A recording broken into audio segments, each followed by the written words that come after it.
তো একদম মানে প্রথম থেকে যেভাবে শুরু করতে হয় আমরা ঠিক সেইভাবে শুরু করব। প্রথমে ওয়ার্ডপ্রেসটা ডাউনলোড করে নিব। ওয়ার্ডপ্রেস ডাউনলোড করা যায় ওয়ার্ডপ্রেস ডট হ্যাঁ ঠিক আছে, wordpress.org-এ যাবেন।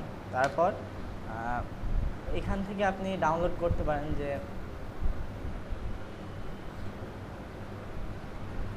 এখানে যাবেন wordpress.org-তে। তারপরে যাওয়ার পরে এখান থেকে ডাউনলোড ওয়ার্ডপ্রেসে ক্লিক করার পরেও আপনি এই যে ডাউনলোড ওয়ার্ডপ্রেসে ক্লিক করার পরে ওয়ার্ডপ্রেসের লেটেস্ট যে ভার্সনটা সেটা ডাউনলোড হবে। এছাড়াও আপনি যেটা করতে পারেন সেটা হলো যে wordpress.org/latest.zip, তাহলে আপনার একদম ডিরেক্টলি ওইটা ডাউনলোড হয়ে যাবে। মানে ডাউনলোডের যে লিঙ্কটা এখানে দেখেন যে এই যে এই লিঙ্কটা দেখেন এখানে শো করে, এই যে এখানে দেখাবে, দেখেন এখানে দেখাবে, মানে এখানে ক্লিক করলে ওই লিঙ্কটা যাবে। বুঝতে পারছেন না? আচ্ছা, তো এটা একদম লেটেস্টটা ডাউনলোড করে নিন।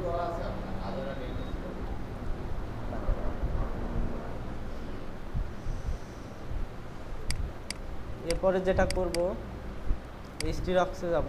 যাওয়ার পরে htdocs জ্যাম্প হইলে htdocs, আর যদি আপনার ওয়াম্প হয় তাহলে কোথায়? www ডিরেক্টরিতে। তারপরে এখানে একটা থিমের নাম দিয়ে জি ওয়াম্পে www ফোল্ডার। এরপরে এখানে থিমের নাম দিয়ে একটা ফোল্ডার করব, ঠিক আছে? থিমের নামটা স্পেস দিবেন না, কখনোই স্পেস দিবেন না, ঠিক আছে? এমন মানে এই যে নিউ আর ফোল্ডারের মাঝখানে যে স্পেসটা নাই এমন স্পেস দিবেন না, ঠিক আছে? এমনি একটা লিখবেন। হ্যাঁ, আন্ডারস্কোর ইউজ করতে পারেন, কিন্তু একটা নামই দেওয়াই ভালো, ঠিক আছে? একটা নামই দেওয়াই ভালো, দেখতে সুন্দর আর কি। যাই হোক, আপনার প্রয়োজন মতো করে দিবেন। যদি স্পেসের দরকার হয় সেক্ষেত্রে আন্ডারস্কোর দিয়ে নেবেন। আবার আমাদের থিমের নাম হচ্ছে অক্সিজেন, ঠিক আছে? এরপরে আমাদের যে ওয়ার্ডপ্রেসটা ডাউনলোড হচ্ছে,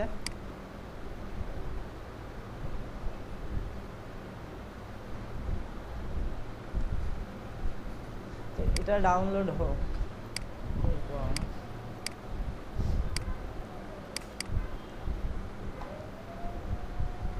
আমরা কি করব দেখেন, আমরা থিমটার সাথে একটু পরিচিত হই। যে এই থিমটার স্লাইডারটা লক্ষ্য করেন, স্লাইডারটা আমরা কি দিয়ে করব? কেউ বলতে পারবেন আমরা কি দিয়ে করব? এটা প্লাগইন না, এটা আমরা কাস্টম পোস্ট দিয়ে করব, ঠিক আছে? এটা কাস্টম পোস্ট দিয়ে করব, আর দেখব যে কিভাবে কাস্টম পোস্ট রেজিস্টার করে ইউজ করা যায় এবং স্লাইডার ডাইনামিক করা যায়। এটার জন্য আমরা ওয়ার্ডপ্রেসের মেনু রেজিস্টার করব, আর একটা ব্যাকআপ মেনু রাখবো, যে ইউজার যদি মেনু সেট না করে সেক্ষেত্রে পেজগুলো যেন এখানে শো করে সেটা করব, ঠিক আছে? ডিফল্টভাবে পেজগুলো যেন এই স্টাইলে দেখায় সেটা করব। এরপরে এই সার্ভিসেসগুলোর জন্য কাস্টম পোস্ট রেজিস্টার করব, বা রিডাক্সে আমরা স্লাইডস ইউজ করব, ঠিক আছে? এরপর যেটা করব, এটা শর্টকাট করতে পারি, শর্টকাট করে দেবো, বা রিডাক্সের একটা সেকশন নিয়ে সেইখানে ইয়ে করে দিলাম। আর পোর্টফোলিওর জন্য স্লাইড নিতে পারি, কারণ এখানে তো আর নাই, মিক্সড আপ নাই যে আমরা কাস্টম পোস্ট করব। আস্তে আস্তে যখন আমরা মিক্সড আপ করবো তখন, বা আইসোড আপ করবো তখন এটা কাস্টম পোস্ট দিয়ে কীভাবে করা যায় সেটা দেখবো, ঠিক আছে?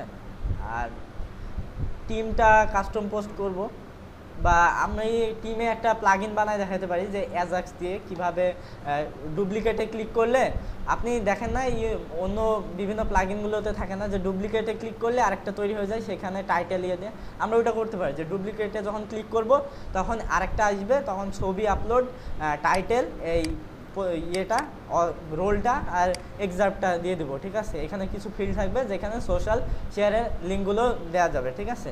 ফ্যাক্টসের জন্য আমরা ওইরকমই একটা কিছু, বা রিডাক্সের একটা কিছু করতে পারি, ঠিক আছে? এই জন্য আপনাদের এবার একটু বেসিক অ্যাজাক্স দেখা লাগবে, আমি দেখাই দেবো, ঠিক আছে? সমস্যা নেই। আর প্রাইজিং টেবিলের জন্য মাস্ট আমরা ওইটাই করবো, যে ডুপ্লিকেটে ক্লিক করলে আর শর্টকাট করবো, ঠিক আছে? শর্টকাট করবো, এটার জন্য কাস্টম পোস্ট ইউজ করব। ব্লগের জন্য ব্লগ, আর এটা ইউজারকে একটা অপশন দিব যে তুমি চাইলে যে এখানে ল্যাট লং যেটা দিবা সেখানটা শো করবে, ঠিক আছে? এরপর কন্ট্যাক্ট ফর্ম দিয়ে আমরা এটা করব, বা গ্র্যাভিটি ফর্ম, যেটাই তখন এক সময় করে নিব, ঠিক আছে? দুইটাই দেখবো আমরা, কি বলেন? কন্ট্যাক্ট ফর্মও দেখবো, গ্র্যাভিটি ফর্মও দেখবো, দুইটাই দেখবো। আর এটা থিম অপশন থেকে আসবে, থিম অপশন থেকে এগুলো করে নিব। লোগো আপলোডে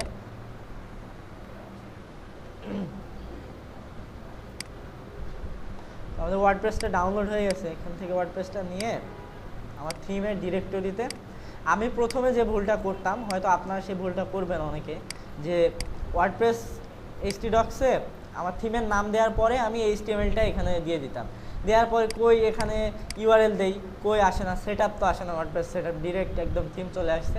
এটা করবেন না, আপনারা যেটা করবেন প্রথমে আপনার থিম ডিরেক্টরিতে, লোকাল হোস্টের এই ডিরেক্টরিতে একটা ফোল্ডার করবেন, তার ভিতরে আগে ওয়ার্ডপ্রেসটা দিয়ে নেবেন, ঠিক আছে? বুঝতে পারছেন আমার কথা?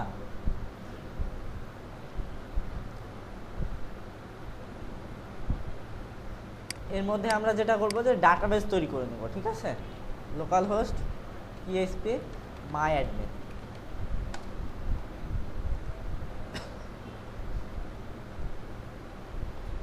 জ্যাম্পি তো চালু করি না আমরা।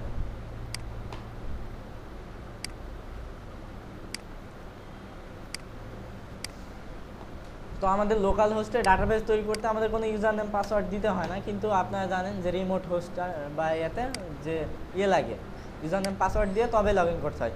আচ্ছা, PHP myadmin-এ গেলাম আমরা, যাওয়ার পরে কি করব, ডাটাবেসে ক্লিক করবো। এই যে ডাটাবেস আছে না, এখানে ক্লিক করলাম, ক্লিক করার পরে দেখেন যে ক্রিয়েট ডাটাবেস আছে না, এইখানে আমরা নাম দেব, অক্সিজেন নাম দিলাম, ঠিক আছে? আমাদের দেওয়ার পরে কি করব, এই ক্লিক করব যেন আমাদের ডাটাবেসটা এখানে এভাবে তৈরি হয়।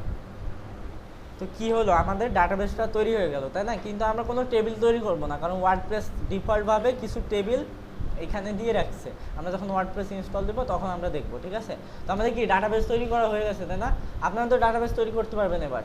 আচ্ছা, এবার যেটা করব, আমাদের ওয়ার্ডপ্রেস এখানে দেওয়া হয়ে গেছে, তো আমরা লোকাল হোস্ট তারপর এই ফোল্ডার নেমটা দিয়ে ব্রাউজার দিয়ে এখানে ওপেন করব, ঠিক আছে? প্রথমে কি লিখব, তারপর কি লিখব, ফোল্ডার নেমটা দিয়ে দিলাম, তাই না? এরপর যেটা হবে, আমাদের ওয়ার্ডপ্রেস সেটআপ চাইবে, তখন আমরা এখানে ল্যাঙ্গুয়েজ সিলেক্ট করতে বলছে, তো আমরা ইংরেজি সিলেক্ট করব। আর বাংলা সিলেক্ট করলে হয়তো হাসি পাবে, আর বাকিগুলো সিলেক্ট করলে বুঝতেই পারবেন না, ঠিক আছে? এরপর বলতেছে দেখেন যে ওয়ার্ডপ্রেসে ওয়েলকাম, আপনাকে শুরু করতে হলে আপনার যেগুলো লাগবে, কি লাগবে, ডাটাবেস নেম লাগবে। আমরা ডাটাবেস তৈরি করছি না, আমাদের ডাটাবেস নেম আছে, কি নাম ছিল, অক্সিজেন ছিল। এরপর ডাটাবেসের ইউজার নেম। আচ্ছা, আমাদের তো ইউজার নেম আর পাসওয়ার্ড তো নাই, এটা রিমোট হোস্ট হইলে তো থাকতো, কিন্তু এখানে আমরা কি দিব আমরা দেখতেছি। এরপরে যেটা আছে ডাটাবেস হোস্ট, আর আছে টেবিল প্রিফিক্স। আচ্ছা, এই টেবিল প্রিফিক্সটা লিখে রাখেন, আমাকে মনে করাই দিবেন এই সেটআপটার পরে যে আমি টেবিল প্রিফিক্সটা কি আমি বোঝাই দিব। আচ্ছা, এরপর যেটা করব, লেটস গোতে ক্লিক করব। এবার ডাটাবেসের নেম কি ছিল, আমাদের অক্সিজেন ছিল।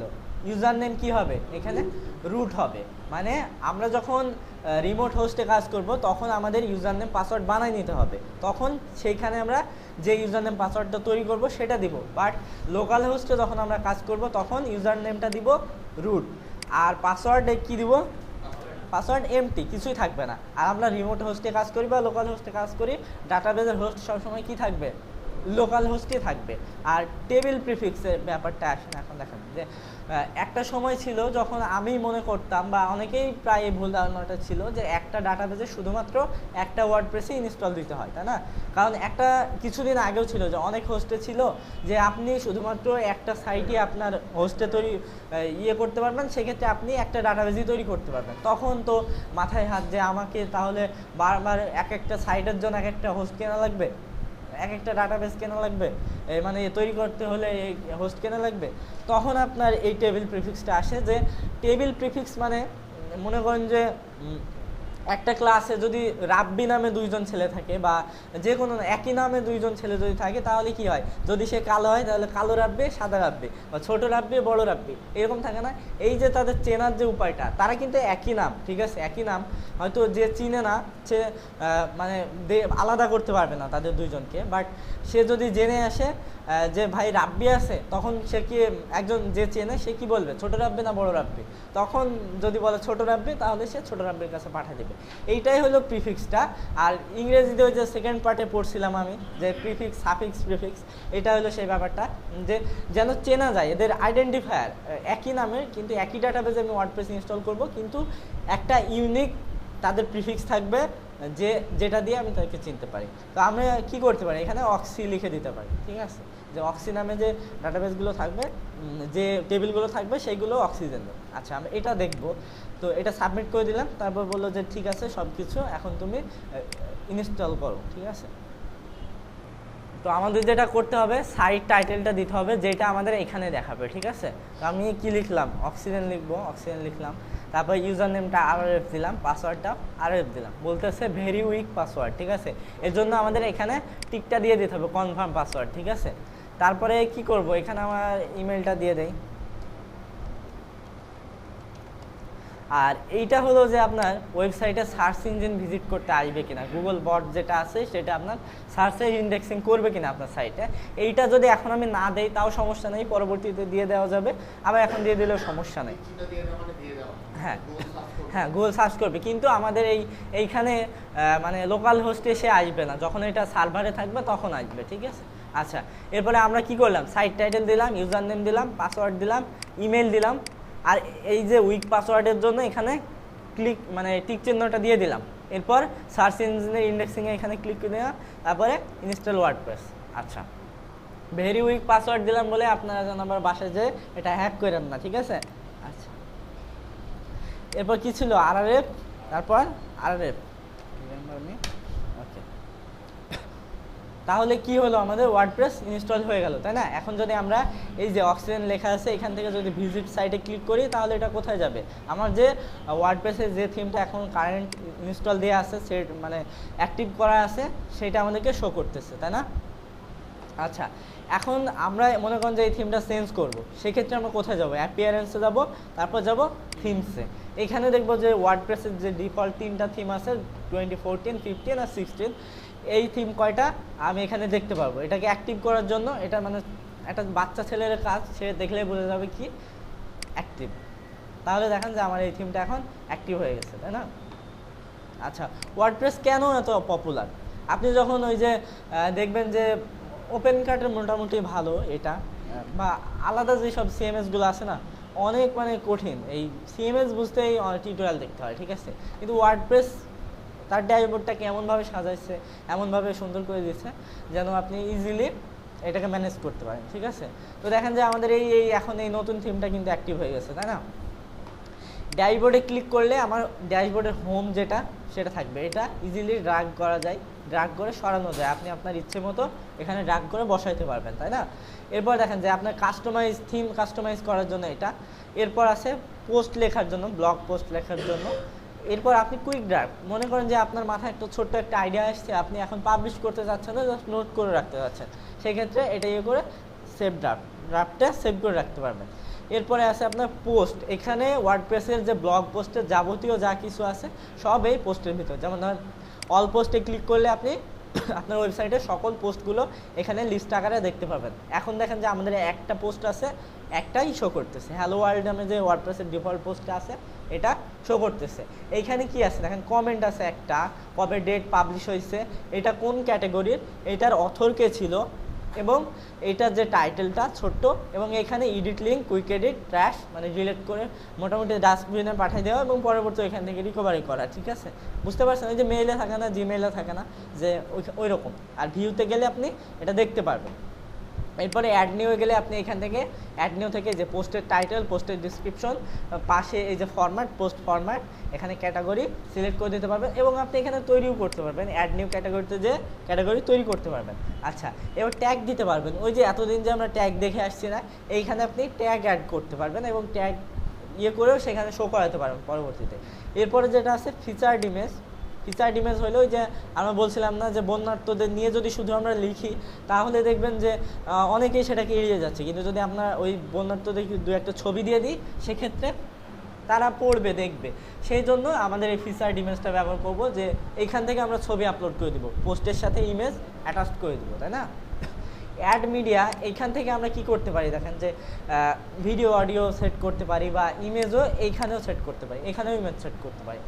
এছাড়া আছে দেখেন যে আপনার ভিজুয়াল যে এডিটরটা, এখানে যে HTML কিছুই যায় না, সেইখানে পোস্ট লিখে পাবলিশ করতে পারবে। আর যে মনে করেন যে আপনার HTML যায় না, আপনি চাইলে আপনি এখানে HTMLও লিখতে পারবেন এইভাবে, ঠিক আছে। বুঝতে পারছেন। ভিজুয়ালে যারা HTML জানে না বা কিছুই বোঝে না, জাস্ট লিখবে আর পাবলিশ করবে। মনে করেন যে আপনার একটা ডিফল্ট স্টাইল দরকার, সেক্ষেত্রে আপনি চাচ্ছেন যে আমি HTML জানি, আমি এখানে একটু লিখে দিই, এই জন্য এখানে ভিজুয়ালটা ইউজ করতে পারবেন। এখানে যে ট্যাগগুলো আছে, কোড ট্যাগ আছে, ক্লোজ করা যাবে কোড লেখার জন্য, এর মাঝে আপনি কোড লিখতে পারবেন। এরপর লিঙ্কের জন্য আপনি লিঙ্ক তৈরি করতে পারবেন, যে হোম মনে করেন এখানে লিঙ্কটা দিলেন, তারপরে অন্য ট্যাবে ওপেন হবে কিনা এটা এই। আচ্ছা, এরপর ক্যাটেগরিগুলো আপনি দেখতে চাইলে এখানে দেখতে পারবেন যে আপনার মানে ওয়েবসাইটে আপনি কতগুলো ক্যাটাগরি তৈরি করছেন এর আগে, সেগুলো এখানে দেখতে পারবেন। এরপর ট্যাগগুলো সেম একই রকম। এরপর আছে মিডিয়াগুলো, আপনি যত মিডিয়া আপলোড করেছেন, সেটা ইমেজ হোক, ভিডিও হোক, অডিও হোক, সব আপনি এখানে দেখতে পারবেন মিডিয়াতে। যে কমেন্টসে কমেন্টগুলো, অ্যাপিয়ারেন্সে থিম, কাস্টমাইজার। আচ্ছা, আমরা ওয়ার্ডপ্রেসের যে ডিফল্ট কাস্টমাইজার আছে না, ডিফল্ট কাস্টমাইজার কোনটা আমি আপনাদেরকে দেখাই। যে কাস্টমাইজার ক্লিক করলে দেখেন যে আমাদের একটা এখানে একটা ইয়ে আসছে, পাশে আসছে, যে আমরা এখান থেকে সব কিছু চেঞ্জ করতে পারবো, এবং এটা লাইভ প্রিভিউ দেখা যাবে। এইবার দেখেন যে আমরা এখান থেকেই সাইটের আইডেন্টিটি এবং লোগোটা এখানে আপলোড করতে পারবো। দেখেন যে আমি এখান থেকে চেঞ্জ করে দিতে পারবো। মনে করেন যে মাই ওয়েবসাইট, দেখেন আপনি এখান থেকে প্রিভিউ দেখতে পাচ্ছেন, লাইভ প্রিভিউ দেখার পরে আপনি এখান থেকে ট্যাগ লাইনটা চেঞ্জ করতে পারবেন। এইগুলো কিভাবে করে, এগুলো যে কালার চেঞ্জ করতে পারবেন একদম। দেখেন যে কালার যদি আমরা চেঞ্জ করি এখানে,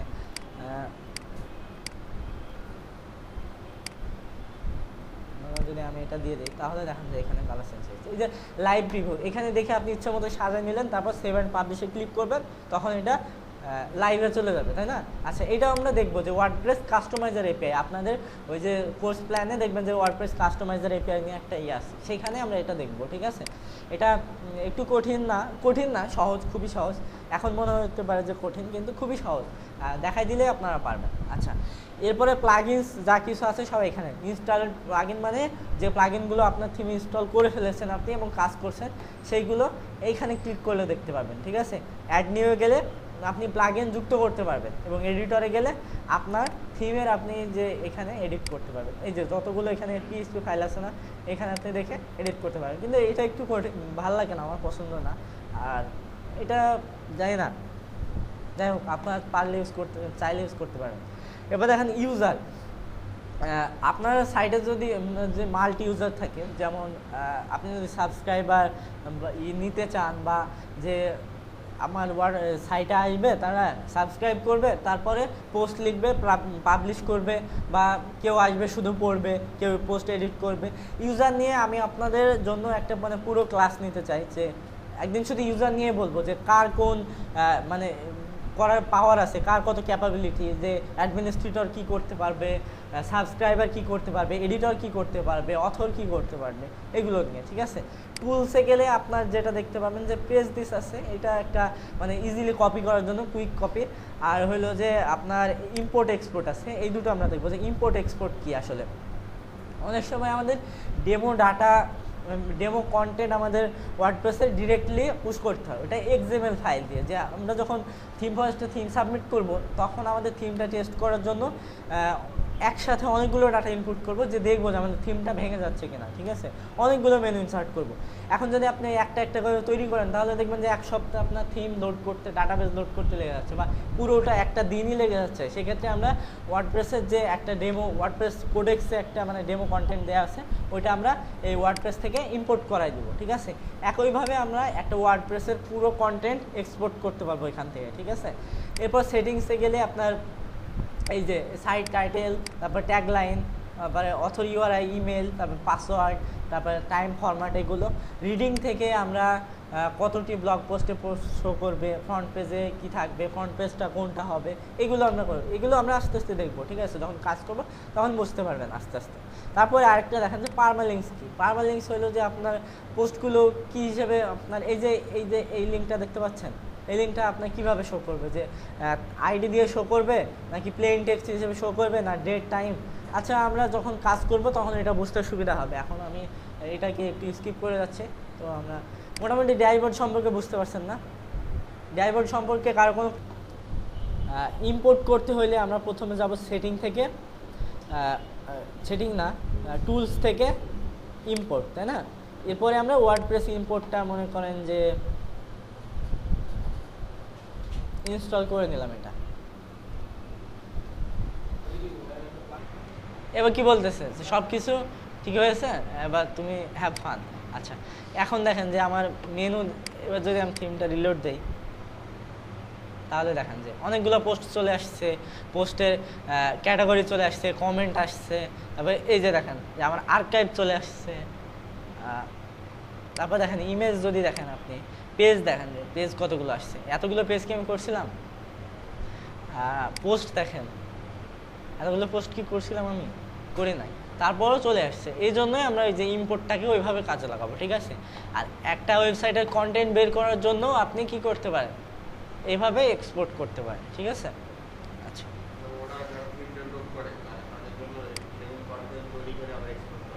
হ্যাঁ, এক্সপোর্ট করে এভাবে রেখে দেয়। হ্যাঁ হ্যাঁ, আচ্ছা। তো আমরা যেটা করব এখন, আমাদের থিম নিয়ে কাজ শুরু করে দেব, ঠিক আছে? তো এটা করার জন্য আমাদেরকে যেটা করতে হবে, আমাদের থিম ডিরেক্টরিতে যাওয়ার পর WP কন্টেন্ট, তারপর কোথায়? থিমসের জন্য থিমসে। আচ্ছা, এখন অনেকেই প্রশ্ন করে যে ভাইয়া আমি তো আমার থিম কাজে লাগাইতেছি, এইগুলো কি দরকার আছে? এগুলো ডিলিট করে দেই, তাই না? এইখানে আপনি ডিলিট করবেন না, কারণ অনেক সময় দেখা যাচ্ছে যে আপনার সাইট যদি হ্যাক হয়ে যায় বা কোনো কারণে সাইট ডাউন হয়ে যায়, সেক্ষেত্রে আপনার এই ডিফল্ট থিমটা আপনাকে দেখাবে, ঠিক আছে? আপনি চাইলে একটা থিম রেখে বাকিগুলো ডিলিট করে দিতে পারেন, আবার চাইলে সবগুলোই থাক, আমাদের সবগুলোই থাক, সমস্যা নেই, ঠিক আছে? এরপরে আমাদের থিমের যে ফাইলগুলো আছে, এখানে আমরা থিমের নাম দিয়ে একটা ফোল্ডার করব। মনে করেন যে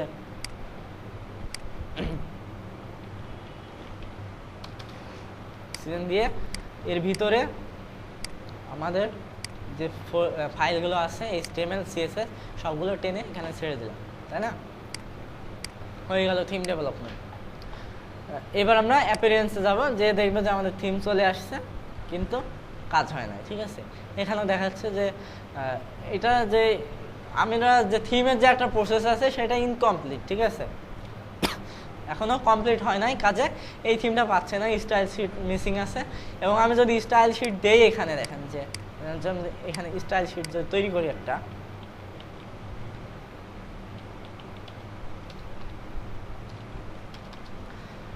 এবার দেখেন কি বলবে। এবার বলতেছে যে মনে হয় এটা চাইল্ড থিম হইতে পারে, কারণ তোমার থিমে index.php নাই, তাই না? আমরা যেটা করব, এটাকে কপি করে এটাকে ব্যাকআপ হিসেবে রেখে দিলাম, মানে অনেক সময় ডিজাইন আমাদেরকে দেখতে হইতে পারে, সেজন্য রেখে দিলাম। দেওয়ার পরে এটাকে কি করব, এটাকে রিনেম করে index.php, ঠিক আছে? এবার আমরা রিফ্রেশ দেবো, তাহলে দেখেন যে আমাদের থিমটা চলে আসছে, ঠিক আছে? ও অক্সিজেন নামে একটা থিম আছে, ঠিক আছে? যার ফলে আচ্ছা, এইখানে আমি আপনাদেরকে বলতে ভুলে গেছি, এবং প্রবলেমটাও হয়েছে। প্রবলেমটা হওয়ার পর একটা জিনিস জানতে পারবেন যে নেম স্পেসিং, ঠিক আছে? ওয়ার্ডপ্রেসের নেম আপনি যখন তো এই নামটা কি করব, আমরা চেঞ্জ করে দেবো। এর জন্য কি করতে পারি, এই থিমের আগে মনে করেন যে RRF যোগ করে দিলাম, ঠিক আছে? এবার দেখি তো, এখন দেখেন কোনো নোটিফিকেশন নাই আমাদের, কারণ কি এটা ইউনিক হয়ে গেল, অক্সিজেন নামে আছে কিন্তু RRF অক্সিজেন নামে নাই। এইবার তো একটা ব্যাপার যে এদের এখানে ছবি দেখাই, আমি তৈরি করলাম বলে কি আমার ছবি দেখাচ্ছে না, মানে সমস্যাটা কি? এর জন্য আপনার স্ক্রিনশট লাগবে, একটা screenshot.png নামে, ঠিক আছে? তো এটা লিখে নেন, এটা আপনাদের টাস্ক থাকলো যে স্ক্রিনশটের সাইজ কত এবং কোথায় দিব, কিভাবে দিব, ঠিক আছে? এটা খুঁজে বের করবেন। একটা এটার জন্য কি করবেন দেখেন যে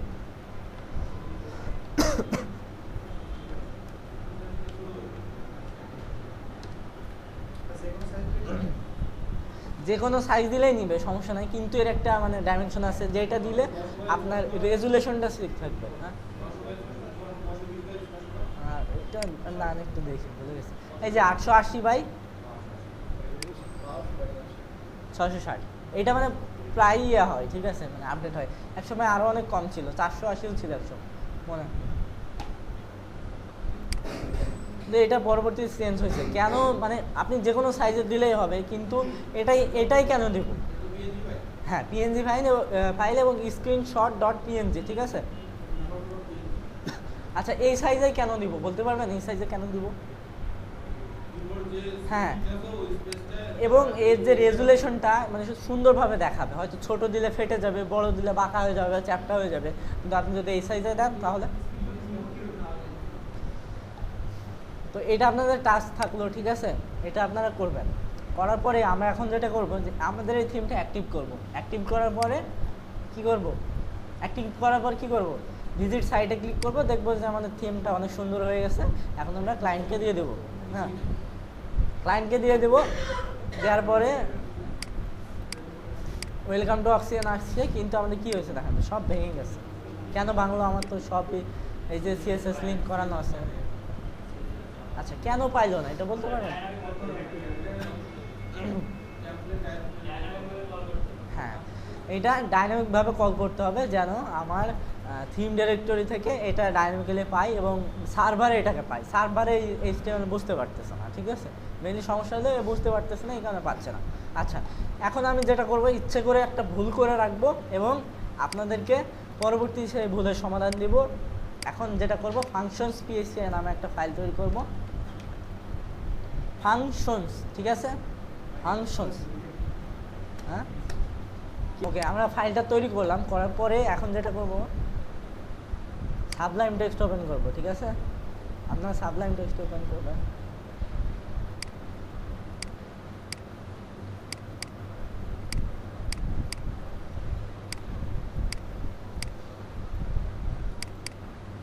এটা নিয়ে নিলাম, নেওয়ার পরে কোথায় যাব, ফাংশনস PHP তে, তাই তো? আচ্ছা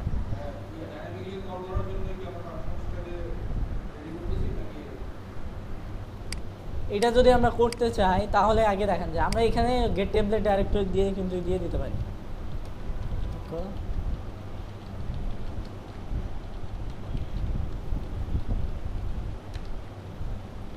আচ্ছা এটা যদি দিয়ে দেই প্রতিটা CSS ফাইলের আগে,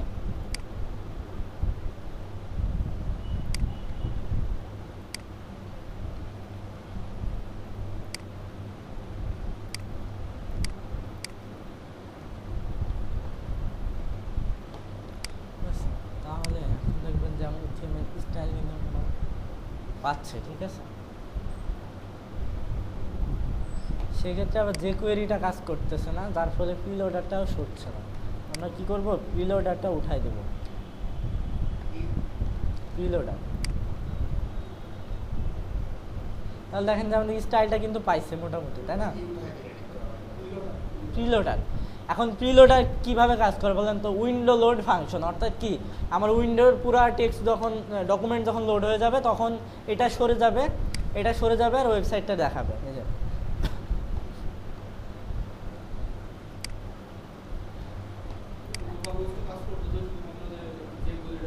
হ্যাঁ, এখন দেখেন যে করে পাচ্ছে না, যার কারণে মানে উইন্ডো লোড হচ্ছে না, তার পাশে ঘুরে যাচ্ছে। এই কারণে আমরা কী করলাম, এটাকে উঠাই দিলাম। তো আমাদের CSS গুলো মোটামুটি পাইছে না।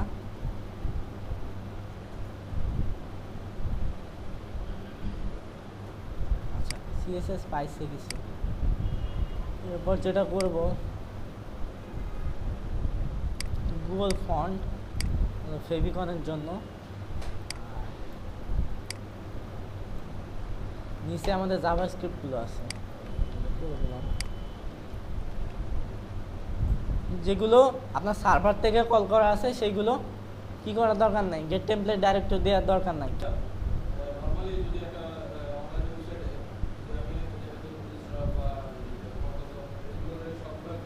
অনলাইন থেকে কল করেন, সমস্যা নাই, কিন্তু সেক্ষেত্রে আপনার সাইটের লোডিং টাইমটা একটু বেড়ে যাবে। হ্যাঁ এই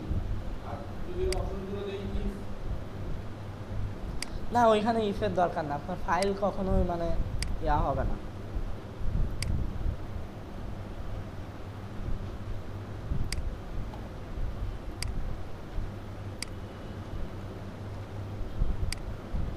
এখন যদি আমরা দেখি,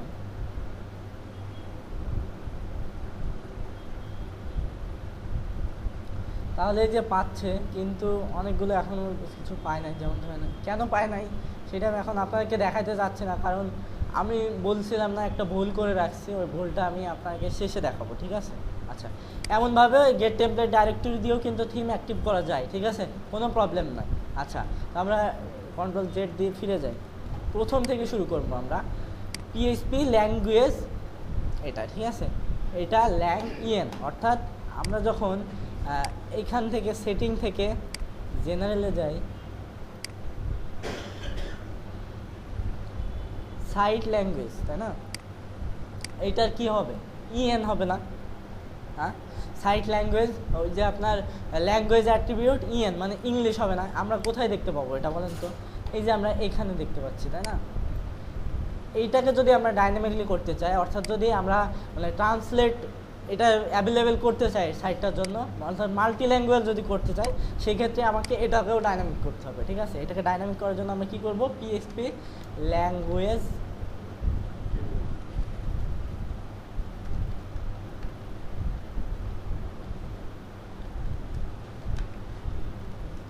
ঠিক আছে, এটা দিলাম। দেওয়ার পরে যদি আমরা এখন আমাদের সাইটের এটা লোড দেই, সোর্সটা যদি লোড দেয়, তাহলে দেখেন যে ইভেন ইউএস, অর্থাৎ ইউএসের ইংলিশের এটা হয়ে গেছে, ঠিক আছে, এটা ডাইনামিক হয়ে গেছে। বুঝতে পারছেন যে এটা কীভাবে ডাইনামিক করতে হয়? এই ফাংশনটার নামটা আপনারা লিখে নেন। আচ্ছা, এটা তো লিখে দিলাম, খুব ভালো কথা, তাই না। এখন এটা সম্পর্কে যদি আমি জানতে চাই, তাহলে কি করব? তাহলে যেটা করব, এই কোডটা কপি করব, করার পরে কোথায় নিয়ে যাব, কার কাছে নিয়ে যাব, গুগলে নিয়ে যাব, নিয়ে যাওয়ার পরে সার্চ দেবো। সার্চ দেওয়ার পর এই যে কোডেক্সের যে পেজটা আছে না, আপনাকে ওয়ার্ডপ্রেস শিখতে হলে কোডেক্সকে একদম মনে প্রাণে নিঃস্বার্থ ভালোবাসা, যাকে বলে না বাংলা আছে আসলে নিঃস্বার্থ ভালোবাসা, আপনাকে নিঃস্বার্থভাবে ভালোবাসতে হবে, ঠিক আছে। তারপর এখানে ওপেন করলাম, করার পরে এখানে যে আপনার যা ডিসক্রিপশন আছে সব পড়ে শেষ করে দেবেন, ঠিক আছে, যে কেন ইউজ করব, কোথায় ইউজ করব, ইউজ করলে কী কাজে দেয়, সব আপনারা জেনে নেবেন। আচ্ছা, ঠিক আছে, হ্যাঁ, এটা এই অটোমেটিক্যালি চেঞ্জ করে, হ্যাঁ, মাল্টি ল্যাঙ্গুয়েজের জন্য সেট হয়ে যাবে। আচ্ছা, কিন্তু আমরা কিন্তু ল্যাঙ্গুয়েজ সাপোর্ট এখনও দেই না, ঠিক আছে, আমরা দেখবো যে কীভাবে মাল্টি ল্যাঙ্গুয়েজ সাপোর্ট দিতে হয়। আচ্ছা, এটা হলো। এরপর মনে করেন যে আমাদের ক্যারেক্টার সেটটা কীভাবে ডাইনামিক করবো, ঠিক আছে। এটা করার জন্য পিএইচপি ব্লগ ইনফো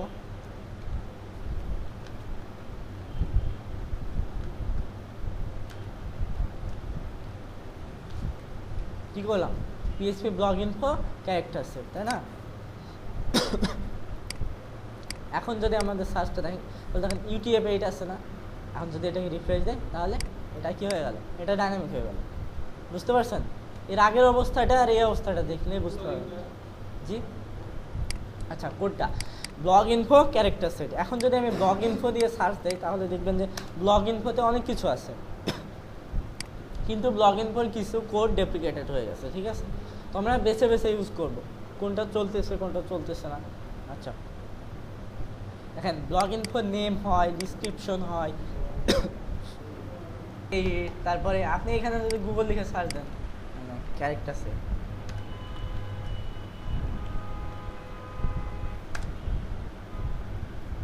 HTML এর ক্যারেক্টার সেট, ঠিক আছে। এটা পড়ে নেবেন, দেখে নেবেন যে কন্টেন্ট টাইপ, এর আগে যে মেটা ট্যাগটা লাগতো, কিন্তু এটাকে আপনি খুব সহজে এখন ক্যারেক্টার সেট ইউটিএফ 8 দিয়ে দিতে পারেন, ঠিক আছে। এই যে আপনি এটা নিয়ে একটু পড়াশোনা করবেন, তাহলে বুঝে যাবেন, ঠিক আছে। এটা আমি এখন যাচ্ছি না। আচ্ছা, ব্লগ ইনফো দিয়ে আর কি করা যায়, ব্লগ ইনফো নেম, অর্থাৎ কোনটা আসবে বলেন তো, সাইট টাইটেল আসবে। এরপর আসছে ডিসক্রিপশন, ডিসক্রিপশন কোনটা বলেন তো, ট্যাগলাইন কোনটা আমি দেখাইছিলাম না আপনাদেরকে,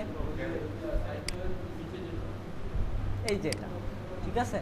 আচ্ছা, এরপর WP URL আসবে, অ্যাডমিন ইমেল আসবে, ক্যারেক্টার সেট আছে, এই যে ক্যারেক্টার সেট যেটা আমরা ইউজ করলাম, ভাষণ আসবে, HTML টাইপ, এইরকম সব আসবে, ঠিক আছে। আপনি এগুলো ইউজ করে দেখবেন। এটা দিয়ে আমি যদি মনে করেন যে আমি এখন টাইটেলটা করতে চাই, আর সব থেকে বড় কথা হলো যে আমরা এই যে রেসপন্সিভের যে মেটা ট্যাগ আছে না, রেসপন্সিভের জন্য একটা মেটা ট্যাগ লাগে, জানেন তো, আপনার জানেন, এই যে এটা লাগে ভিউ পোর্ট, এটা লাগে, এইটা রেখে বাকিগুলো কি করব, কেটে দেব, ঠিক আছে। এরপর দেখেন মনে করেন যে আমি টাইটেল ডাইনামিক করব, হ্যাঁ, ওইটা আমরা যখন আমি একটা ভুল করে রাখছি, এই জন্য আপনাকে এখন বলছি না, আমি সব বলবো যখন এই ভুলটা যখন কারেক্ট করবো না, তখন আপনাদেরকে বলবো কেন। আচ্ছা, ব্লগ ইনফো তারপর কি করব, নেম, ঠিক আছে, টাইটেল ডাইনামিক করতেছি, ঠিক আছে। দেখেন আমাদের যে নামটা ছিল সেটা কিন্তু চলে আসছে, ব্লগ ইনফো যে নেমটা ছিল সেটা চলে আসছে। এটা ভেঙে গেছে যে আমরা পরে ইয়ে করে দিলাম না, এই জন্য এই নামটা চলে আসছে, তাই না? এইভাবে এতদিন আপনারা হয়তো ডাইনামিক করেছেন বা আমরাও করেছি এক সময়, কিন্তু এখন আর এটা করব না। আমরা কি করব, ফাংশনস পিএইচপি থেকে টাইটেল ট্যাগের সাপোর্টটা দিব, ঠিক আছে। সো আমরা যেহেতু ফাংশন পিএইচপি দিয়ে করব, তাহলে এটা কি করব, এটাকেও ডিলিট করে দেবো, ঠিক আছে। আচ্ছা, এখন আমরা ফাংশনস পিএইচপির মাধ্যমে আমাদের যে সিএসএস ফাইলগুলো এগুলো কল করব। এটা কল করার জন্য আমি ফাংশনস পিএইচপি করেছি। এখন দেখেন যে আমাদের কোডের ভিতরে একটু ভালো ডকুমেন্টেশন করে রাখার জন্য আমরা কি করতে পারি, এজন্য যেটা করতে পারি সেটা হলো প্রথমেই কমেন্ট করব। পিএইচপির কমেন্ট কীভাবে করতে হয় আপনারা নিশ্চয়ই জানেন। তারপরে এটা দেবো, ঠিক আছে। এটা দেওয়ার পরে তো আমি কমেন্ট করলাম, করে এখান থেকে পিএইচপি কোড লেখা শুরু করলাম, ঠিক আছে। করার পরে যদি আমি করি, দেখেন কি হবে, দেখেন মনে করেন যে আমি এখান থেকে লেখা শুরু করলাম, ঠিক আছে। এখন দেখেন কি হয়, দেখেন আমি যদি এতে যাই তাহলে আমার ড্যাশবোর্ডে এই পাশে চলে গেছে। আমি একটু যদি বড় করে দেই, মনে করেন যে এটা লিখে দিলাম, এখানে এই ডেট আসছে, এটা তো কমেন্ট, তাই না? কিন্তু এই ডেট কেন আসছে? হ্যাঁ, এইটা পিএইচপি ট্যাগ, পিএইচপির ভিতরে কমেন্টটা করতে হবে, বাইরে করলে হবে না। এই ভুলটা আমি করছি বলে আপনাকে দেখাইলাম, ঠিক আছে। তো উপরে কমেন্ট করে আপনি ভোগে গেলেন, না হয় ড্যাশবোর্ডে দেখাই সব গেছে, এবার কী হবে, দরকার নেই, আপনি ভিতরে কমেন্ট করবেন, তাহলে কমেন্টের মতো দেখাবে, ঠিক আছে। আচ্ছা, আপনারা এই কমেন্টের জন্য একটা মানে সাবলাইমে একটা স্নিপেট তৈরি করে রাখতে পারেন, ঠিক আছে। কীভাবে স্নিপেট তৈরি করতে হয় এটা আপনারা শিখে নেবেন, আমি এটা ওয়ার্ডপ্রেসে শেখাবো না। এইভাবে মনে করেন যে কমেন্ট করলেন, এইটা দেওয়ার একটা কারণ আছে, জানেন কি? ভাইয়া যেদিন বললেন না যে রিটার্ন ভয়েড, হ্যাঁ, তারপর প্যাকেজ, এই ট্যাগগুলো সাপোর্ট দেওয়ার জন্য এটা লাগে। এখন দেখেন আমি যদি এখানে রিটার্ন লিখি, মনে করেন যে প্যাকেজ লিখলাম @প্যাকেজ, এখানে এটা লাল হয়ে যাচ্ছে না? ডকুমেন্টেশনের জন্য এটা সুন্দর, মানে এটা লাগবে। এখন যদি আমি এটাকে উঠাই দেই তাহলে কাজ হচ্ছে? কাজ হচ্ছে না। তাহলে পিএইচপি স্ট্যান্ডার্ড কোডিং করার জন্য, মানে কমেন্ট করার জন্য এটা আমাদেরকে দিতে হবে, এবং এখানে আমরা চাইলে এটা করে রাখতে পারি, তাই না? এখানে ডকুমেন্টেশনটা করে রাখতে পারি সুন্দরভাবে। তাহলে আমি এখানে কি লিখে দিতে পারি, যে মনে করেন যে RRF oxygen theme functions and definition, ঠিক আছে। এটা লিখে দিলাম, লেখার পরে প্যাকেজটা কি দিলাম, মনে করেন যে RRF অক্সিজেন। আচ্ছা, তার আগে একটা কথা আপনাকে বলা হয় না, সেটা হলো যে এখানে থিমের style.css এ এই যে এখানে যে, হ্যাঁ, থিমের ইনফরমেশনগুলো আমরা দিতে পারি, ঠিক আছে। আমি এখন কিছু দেই নাই, কিন্তু থিমের ইনফরমেশনগুলো আমরা দিতে পারি। যেমন এই যে থিম ডিটেলস আসছে, আমাদের দেখেন থিম ডিটেলসে কিছুই নাই, জাস্ট নাম আর এটা আছে। তো আমি চাইলে এগুলো দিয়ে দিতে পারি। এটা দেওয়ার জন্য কি করতে হবে আমাদেরকে, মনে করেন আমরা এখানে লিখব থিম নেম,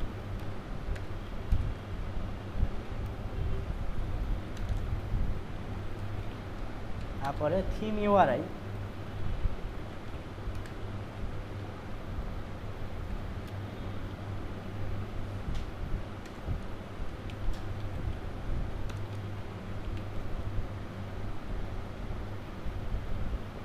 তারপর মনে করেন যে অথর,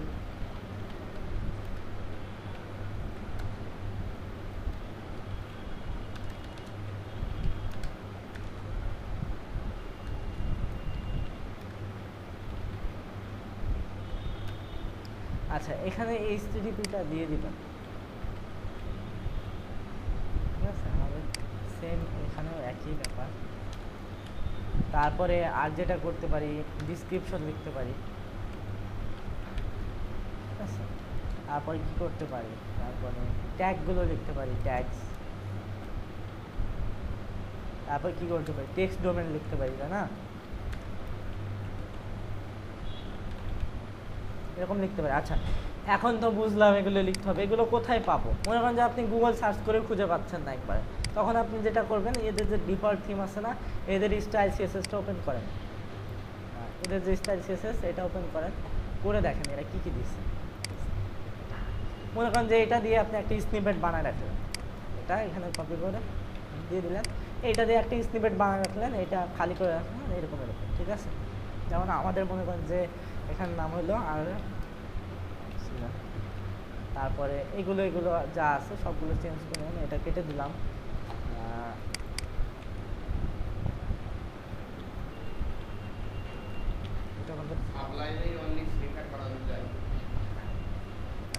ট্যাক্স এটা থাকলো, লাইসেন্স এটা থাকলো, ভার্সন 1.0 দিলাম আমরা। আর যেটা করলাম ডিসক্রিপশন এটাই থাকলো বা কেটে দিলাম, সমস্যা নেই। অথর ইউআরআই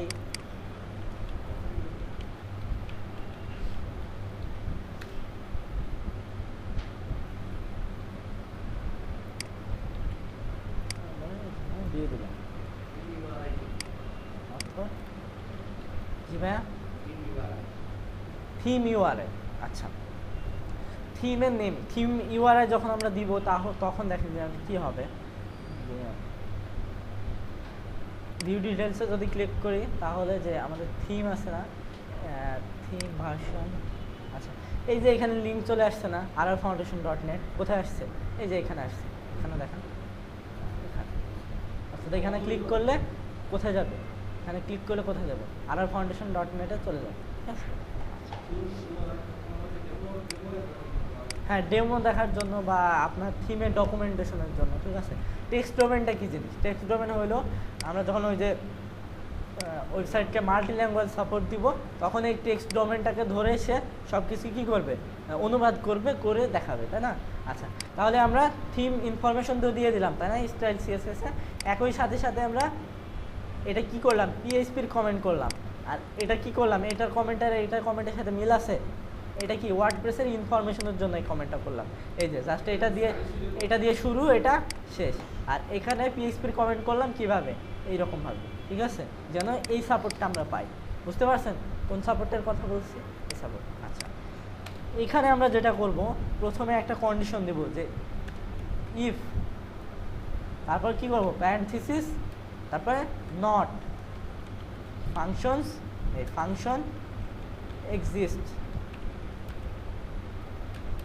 এর ভিতরে কি করব, ফাংশনের নামটা লিখব, হইতে পারে কি আরএফ অক্সিজেন স্ক্রিপ্টস, ঠিক আছে। এরপর এই কন্ডিশনটা দিলাম, দেওয়ার পরে আমরা এটা এখানে মনে হয় যে শেষ করে দিলাম ইনডিফিনিট, ঠিক আছে। এর মাঝে আমরা ফাংশনটা লিখব, অর্থাৎ কি হবে তাহলে বলতে পারবেন কি হবে, ফাংশন তারপর প্যারেনথিসিস। আমি কিন্তু আপনাদেরকে দেখাইছি ফাংশন লেখা, হ্যাঁ হ্যাঁ হ্যাঁ হ্যাঁ, কনফ্লিক্ট করবে না, মেইনলি কনফ্লিক্ট করবে না, ঠিক আছে। আচ্ছা, এবার আমরা যদি মনে করেন যে এই সিএসএসটা কল করতে চাই, ফাংশন পিএইচপির মাধ্যমে যদি কল করতে চাই, তাহলে আমাদের যে ফাংশনটা ইউজ করতে হবে সেটা দেখাচ্ছি আপনাদেরকে। সেটা হলো যে ডব্লিউপি এনকিউ স্টাইল, ঠিক আছে, স্টাইলের জন্য স্টাইল। এখন যদি আমরা এই লিঙ্কটাতে ক্লিক করি তাহলে কি বলতেছে, ডব্লিউপি এনকিউ স্টাইল, প্রথমে কি লাগবে, হ্যান্ডেল, হ্যান্ডেলটা কি হবে, স্ট্রিং হবে। এরপরে কি আছে আপনার এসআরসিটা কি হবে, স্ট্রিং হবে অথবা ফলস হবে, তাই না। এরপর ডিপেন্ডেন্সি অর্থাৎ তার কোনো ডিপেন্ডেন্সি থাকলে সেটা আমরা এই অ্যারের ভিতরে দিয়ে দিব, ঠিক আছে। এটা নাল হইতে পারে, বুলিয়ান হতে পারে, কোনো সমস্যা নাই। ভার্সন ফলস দিলে ফলস, আর না দিলে আমরা স্ট্রিং দিয়ে ভার্সন দিয়ে দিব। এরপর কি আছে, মিডিয়া অল হবে, অর্থাৎ প্রিন্টিংয়ের যে ব্যাপারটা একদিন বোঝাইছিলাম মিডিয়াটা আসলে কি। তো এই মিডিয়াটা আমরা অল দিয়ে দেবো যেন সব মিডিয়াতে এটা সাপোর্ট করে, ঠিক আছে। তো আমরা লিখি এই যে ডাব্লিউপি এনকিউ স্টাইল ফাংশনটা লিখি, ঠিক আছে। এটা করার জন্য প্রথমে ডাব্লিউপি এনকিউ, ঠিক আছে, এনকিউ স্টাইল লিখলাম। এবার আমরা চলে যাব, যাওয়ার পরে কি লিখবো, এটা কি হ্যান্ডেল। আমরা আপনাকে একটা দেখাই যে তো ওয়ার্ডপ্রেসের হিন্টসটা যদি দিয়ে দেয় আগে থেকে, তাহলে দেখা যাবে ওয়ার্ডপ্রেস কমপ্লেশন, হ্যাঁ হ্যাঁ, এটা হলো সাবলাইমের একটা প্যাকেজ, ঠিক আছে। আচ্ছা, এটা যদি আমরা ইনস্টল করে নেই তাহলে দেখবেন যে এটা আপনারা আরও পরে শিখলেও সমস্যা নেই, ঠিক আছে। আমি আপনাকে দেখানোর জন্য শেখাচ্ছি, কিন্তু আমি চাই আপনারা এই ফাংশনগুলো মুখস্থ করে ফেলেন, এগুলো আপনাদের মানে হাতের আঙুলের এতে চলে আসুন, আপনি লিখলে যেন হয়ে যায় এরকম। ডাব্লিউপি এটা তো আমি আপনাকে দেখাইছিলাম না প্রথমে, যেদিন আমি সাবলাইম ইনস্টল করি সেদিন তো আপনাকে দেখাইছিলাম। আচ্ছা, আমি টিউটোরিয়াল পাওয়া যায়, পারবেন দেখে নিতে নাকি? হ্যাঁ, package controller, mainly package controller. আর যদি না হয় সেক্ষেত্রে আমি পরবর্তীতে একটা ভিডিও বানাই আপনাকে দিয়ে দেবো, আপনারা যদি না পারেন, ঠিক আছে। আচ্ছা, তো এটা ইনস্টল হয়ে গেছে। এখন দেখেন, যদি আমি ফাংশনটার নাম লিখি ডাব্লিউপি এনকিউ স্টাইল, দেখেন নামটা চলে আসছে না, অটো কমপ্লিট হয়ে যাচ্ছে না। এখন যদি এন্টার দেয় তাহলে দেখেন যে আমার কী কী প্যারামিটার সাপোর্ট করবে সেটা এখানে চলে আসছে। প্রথমে কি লিখবো? আমরা হ্যান্ডেল লিখবো। হ্যান্ডেলের নামটা মনে করেন যে আমি দিলাম কি, আমাদের প্রথম সিএসএসটা কি ফাইল, বুটস্ট্র্যাপ, তাই না? আচ্ছা, বুটস্ট্র্যাপ লিখে দিলাম। এরপর কি করব? কমা দিব, তাই না? অ্যারের বিভিন্ন প্যারামিটারগুলো, মানে অ্যারের যে কিগুলো লিখতে হলে কি করতে হয়, কমা দিয়ে লিখতে হয় না? আচ্ছা, কমা দিয়ে লিখে আমরা কিন্তু পিএইচপিকে ভুলে যাব না, ওয়ার্ডপ্রেস করতে করতে পিএইচপিকে ভুলে যাব না, আমরা পিএইচপিকেও এখানে কাজে লাগাবো। এই যে অ্যারে, এটা মনে করেন যে একটা অ্যারে ফাংশনের ভিতরে আমি আরেকটা প্যারামিটার লিখছি, সেটাকে কমা দিয়ে লিখছি, তাই না? এইবার আমরা যেটা করব, আমাদের কি লাগবে বলেন তো? এসআরসি লাগবে, সোর্সটা লাগবে আমার, কোথা থেকে পাবে। সেজন্য আমরা কি করব? প্রথমে আমার কোথায় যাইতে হবে? গেট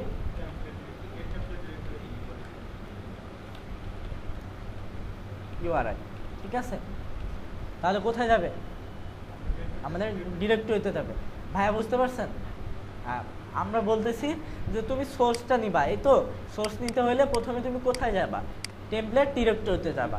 যাওয়ার পরে কি করব? এটাকে কনক্যাট করে দিব। কনক্যাট করার জন্য ডট, তারপরে আমরা স্ট্রিং লিখবো, অর্থাৎ যে স্ট্যাটিক যে আমাদের যে লোকেশনটা আছে সেটা আমরা লিখব। এই জন্য স্ট্রিং লেখার জন্য কি করব?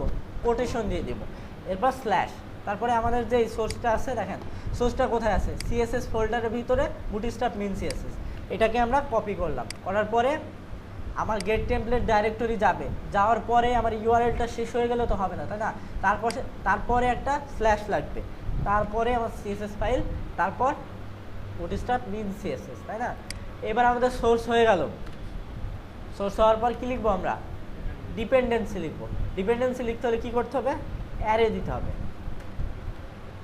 আমাদের কোনো ডিপেন্ডেন্সি আছে? ডিপেন্ডেন্সি নাই, কিন্তু জেকুয়েরির ক্ষেত্রে ডিপেন্ডেন্সি আছে। ডিপেন্ডেন্সি কী জিনিস? আচ্ছা, ডিপেন্ডেন্সি হলো যে মনে করেন যে আপনার ওয়াওজেস আছে না, ওই যে অ্যানিমেশন ওই পাশ থেকে আসে, এইটা আপনার হেডে কল করা দরকার, এটা আপনার হেডে কল করা দরকার। এখন সাধারণত জেকুয়েরি কোনো প্লাগইন ফাইল যদি জেকুয়েরি মেইন জেকুয়েরির উপরে থাকে তাহলে তো কাজ করে না, করে না। তখন আপনি কী করবেন? ডিপেন্ডেন্সি দিয়ে দিবেন যে তুমি এই জেকুয়েরির উপর ডিপেন্ড করবা, তারপর অ্যাক্টিভ হবা। তখন সে কী করবে জানেন? আপনি যেখানে পাঠানোকে ও ওইখান থেকেই কাজ করবে, কিন্তু জেকুয়েরির উপর ডিপেন্ড করে, ঠিক আছে? ডিপেন্ডেন্সি হলো এইটাই, মানে সে কার উপর নির্ভর করবে কিনা, ঠিক আছে? কার উপর নির্ভর করে কাজ করবে কিনা। আমরা যদি এখানে অ্যারে দিয়ে দিই, যদি বলে দেয় যে তুমি স্টাইল ডট সিএসএস এর উপরে কাজ করো, স্টাইল ডট সিএসএস এরকম, তাহলে আমরা বলে দিতে পারি, ঠিক আছে? আচ্ছা, আমাদের লাগছে না আমরা, সো এটা ব্ল্যাঙ্ক থাকুক, সমস্যা নেই। আচ্ছা, এরপরে আমাদের কি লাগতেছে? ভার্সন, না? ভার্সন লাগবে। এবার আমরা ভার্সন দেখতে হলে কোথায় যাব? সিএসএস ফোল্ডার, তার ভিতরে বুটস্ট্র্যাপ মিন সিএসএস, এটা কি ভার্সন না? ভার্সনটা কপি করলাম, করার পরে এখানে স্ট্রিংয়ের ভিতরে লিখে দিলাম, ঠিক আছে? এখন যদি আপনি ভার্সন না দেন তাহলে কি কোনো ক্ষতি আছে? কোনো উপকার আছে? উপকারও নাই? অবশ্যই উপকার আছে। ওয়ার্ডপ্রেসে যখন আপনি থিম সাবমিট করেন, ধরেন যে যখন থিম ফার্স্টে একটা থিম থাকে, থিমের যদি আপনি অ্যাবাউটটা পড়ে দেখেন, দেখবেন যে ওয়েল ডকুমেন্টেড কোড, তারপরে আপনার ভার্সনগুলো ঠিকমতো দেওয়া আছে, হ্যান্ড রাইটিং কোড। কীভাবে একজন ডেভেলপার আসলেই বুঝতে পারবে যে আমার বুটস্ট্র্যাপের এই ভার্সনটা এখানে ইউজ করা হয়েছে। অর্থাৎ যদি আমি এখন এই যে বুটস্ট্র্যাপ 4 চলে আসছে না, এটা কত? 3.3.4, তাই না? যদি আমি চেঞ্জ করতে চাই, যদি 4-এ আনতে চাই, সেক্ষেত্রে আমি কি করব? আমি দেখলে বুঝতে পারবো না যে আমাকে এখানে এটা আছে, আমি চেঞ্জ করে দিতে পারবো না ইজিলি। জি, এটা বুটস্ট্র্যাপের ভার্সন। সেদিন কি হয়েছে দেখেন, সেদিন আমাদের ল্যাবে একটা আপু আসছে, আসার পরে উনি একটা নিউজ সাইট বলতেছে ভাইয়া আমার এইটা আমি কলামটা তাই না ভাগ করতে পারতেছি না, এখানেও বুটস্ট্র্যাপ ইউজ করা আছে কিন্তু আমি কলামটা ভাগ করতে পারতেছি না। এখন দেখেন কেন হচ্ছে না অবাক ব্যাপার। বুটস্ট্র্যাপ ওপেন করে দেখি তার বুটস্ট্র্যাপ একদম সেই ওল্ড ভার্সন, একদম প্রথমকার দিকে। তখন ওইখানে কলাম নিয়ে কলাম ভাগ করা হতো, ঠিক আছে। এখন তো কল এমডি কল এলজি এগুলো ইউজ করা হয় না, কিন্তু তখন কলাম দিয়ে ভাগ করা হতো, যার ফলে আমরা কল এমডি লিখছি, কলাম ভাগ হচ্ছে না। সেখানে কি এই ভার্সনটা দেয়া নাই, আমাকে সিএসএস ফাইল ওপেন করে তারপরে প্রথমে আমার যে ফাইল ম্যানেজার আছে না রিমোট হোস্টে, ওখানে যাইতে হয়েছে, যাওয়ার পর সিএসএস ফাইল ওপেন করে আমাকে দেখে তারপর ঠিক করতে হয়েছে। কিন্তু যদি আমি এটা দিয়ে দিই তাহলে বুঝতে পারবো না। ওইখানে যদি দেওয়া থাকতো যে 2.0 তাহলে আমি ইজিলি এটাকে চেঞ্জ করে দিতে পারতাম না, এজন্যই আমরা দিব। আর এটা যদি না দেন তাহলে কোনো ক্ষতি নাই, যদি না দেন তাহলে আপনি আপনার নিজের সাথেই কী করলেন, ফাঁকি দিলেন, ঠিক আছে। আচ্ছা, ভার্সন হয়ে গেল। এবার আমাদের কি লাগবে, মিডিয়া লাগবে। আচ্ছা, আমরা মিডিয়া অল দিয়ে দিলাম, ঠিক আছে। আমরা WP MQ স্টাইল করে এখানে দিয়ে দিলাম। আমরা একটা কাজ করতে পারতাম, এখানে WP রেজিস্টার স্টাইল দিতে পারতাম, তারপরে এখানে WP MQ স্টাইল করে আবার হ্যান্ডেলটা ধরে দিয়ে দিতে পারতাম, ঠিক আছে। এখানে আমরা আবার হ্যান্ডেল ধরে এটাকে, এই যে হ্যান্ডেলটা আছে না, এটা ধরে এখানে দিয়ে দিতে পারতাম। কেন দিতাম একটা প্রশ্ন। মনে করেন যে আপনার এই বুটস্ট্র্যাপটা এইখানে থাকলো, ফ্রন্ট এন্ডে আপনার কাজ হচ্ছে, আমি যদি এইভাবে বুটস্ট্র্যাপটাকে কাজ করি তাহলে আমাদের এইখানে কাজ করবে, তাই না, এখানে কাজ করবে, ফ্রন্ট এন্ডে কাজ করবে না। কিন্তু আমি যদি চাই আমার এইখানে দরকার বুটস্ট্র্যাপ, সাপোজ চাই আমি, বা অন্য কোনো কাজে আপনার দরকার হইলো, তখন আপনি কি করলেন, রেজিস্টার করে রাখলেন এবং আপনার যেখানে যেখানে দরকার আপনি জাস্ট এনকিউ করে নেবেন, ঠিক আছে। হ্যাঁ, মানে একের অধিক জায়গায় যদি আপনার দরকার হয় সেক্ষেত্রে আপনি এক জায়গায় রেজিস্টার করে নিলেন আর বাকি সব জায়গায় এমকিউ করে নিলেন, কিন্তু আমাদের এক জায়গায় দরকার, যার ফলে আমরা আর এটা যাচ্ছে না, সেই জন্য আমরা কি করবো, WP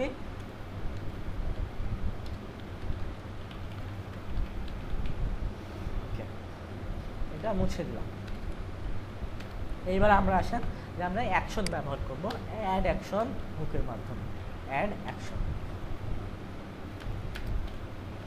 অ্যাকশন হুক আমি আপনাকে দেখাই। অ্যাড অ্যাকশন এখানে কি কি সাপোর্ট করে দেখেন, ট্যাগ সাপোর্ট করে, ফাংশন যে ফাংশনটাকে আমরা অ্যাড করতে যাচ্ছি সেটা সাপোর্ট করে, আর প্রায়োরিটি সাপোর্ট করে, ঠিক আছে। এখন আমাদের এইগুলো দরকার নাই, এগুলো ডিফল্ট যেগুলো আছে ওগুলোই পাক, আমরা শুধু ট্যাগটা নিব আর ফাংশনের নেমটা নিব, ঠিক আছে। আচ্ছা, রেকর্ড করি যে ওয়ার্ডপ্রেসের যে হুক আর ফিল্টার্স আছে না, এটা নিয়ে মনে করেন যদি আমরা চাই যে একটা কোর্সই পুরো করব, কোনো সমস্যা নাই, এটা দিয়ে করা যাবে। এটা আপনাকে আস্তে আস্তে শিখতে হবে, আপনার কাজের অভিজ্ঞতার উপর ডিপেন্ড করবে, আপনি কতগুলো ফিল্টার হুকের সাথে পরিচিত, এগুলো আপনার আস্তে আস্তে জানতে পারবেন, সমস্যা নাই। এখন আমাদের যেটা দরকার আমরা এইভাবে শিখে নিই, ওই যে বিন্দু বিন্দু কি বলে, বিন্দু বিন্দু জল, এরকম একটাই আছে না, হ্যাঁ এইরকম আমরা এই বিন্দু বিন্দুভাবে আগাইতে থাকি। একসময় আপনারা যখন অনেকগুলো পরিচিত হয়ে যাবেন তখন আপনারা বুঝে যাবেন, ঠিক আছে।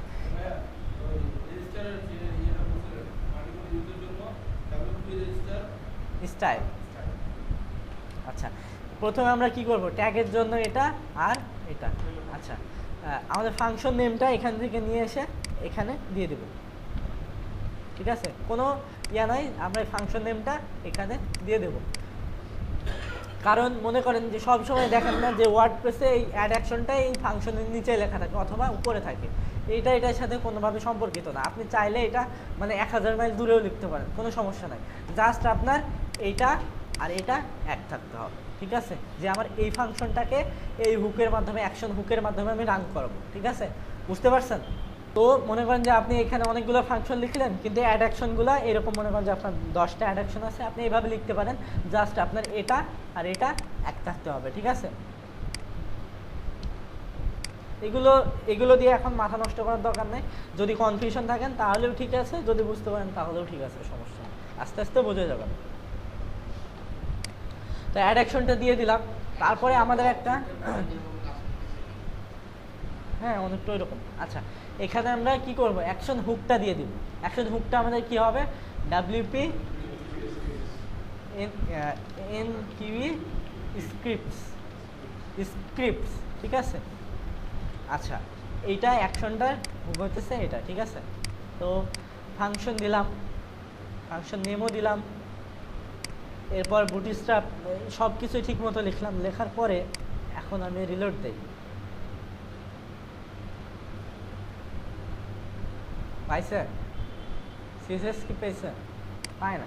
আচ্ছা, এখানে যদি আমরা রিলোড দিই তাহলে দেখবো যে এই বুটস্ট্র্যাপটাই আছে। আমি একটু ফাইন করি, এই দেখেন একটা বুটস্ট্র্যাপই আছে, তাছাড়া আমরা যেটা কল করেছি ওটা কিন্তু আসে নাই। কেন আসে নাই বলতে পারবেন? হ্যাঁ, ডাব্লিউপি হেড আর ডাব্লিউপি ফুটার ইউজ করা হয়। আর এইটাই আমি যদি এই দুটা না দেই তাহলে আমার কোনো কিছুই কাজ করবে না। দেখেন আমার কিন্তু এখন সোর্সে কিছুই নাই, এখানে কিছু নাই, ক্লিন একদম এইচটিএমএল ক্লিন। কিন্তু যদি আমি এখানে ডাব্লিউপি হেড আর ডাব্লিউপি ফুটার দিয়ে দেই, ডাব্লিউপি হেড আর একদম শেষে বডির শেষ আগে যদি আমি পিএইচপি ডাব্লিউপি ফুটার দিয়ে দেই, তাহলে দেখবেন যে আমার এখানে অনেকগুলো স্ক্রিপ্ট চলে আসছে। এই যে এগুলো চলে আসছে, দেখছেন? এগুলো আসে নাই? এগুলো কি ছিল না। আর একটা মজার ব্যাপার হলো, আমার কি চলে আসবে? সিএসএসটা তো আসবে, আরেকটা কি আসবে বলেন তো? নতুন কি আসছে এখানে? সিএসএস আসছে আর এই বারটা চলে আসছে, তাই না? হ্যাঁ, কেন আসছে দেখেন, যে আমরা যখন এই হুক দুটো দিয়ে ইউজ করতেছি তখন সে বুঝতে পারছে যে আমার এই ফাইলটাতে আমার ডাব্লিউপি হেড ডাব্লিউপি ফুটার আছে না, এইখানে আমার এই ওয়ার্ডপ্রেসের যে ডিফল্ট সিএসএস আর এটা লাগবে, এটা চলে আসছে, ঠিক আছে। এটা চলে আসছে, এখানে দেখেন একটা মার্জিন পাইছে, এই অ্যাডমিন বারটার জন্য একটা মার্জিন পাই।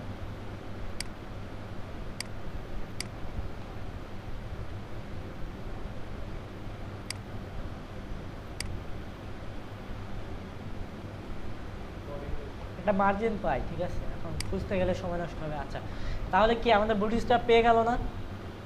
ডাব্লিউপি হেড ডাব্লিউপি ফুটার দিয়ে আমরা কি করলাম? এখন যদি আমরা বুটস্ট্র্যাপটা খুঁজে দেখি, মনে করেন যে আমরা আমাদের যে আগের বুটস্ট্র্যাপটা ছিল ওটা কেটে দিব, মনে করেন যে এটা কেটে দিলাম। এখন যদি আমি ফাইন করি, এই যে এখানে কিন্তু নাই বুটস্ট্র্যাপ আর।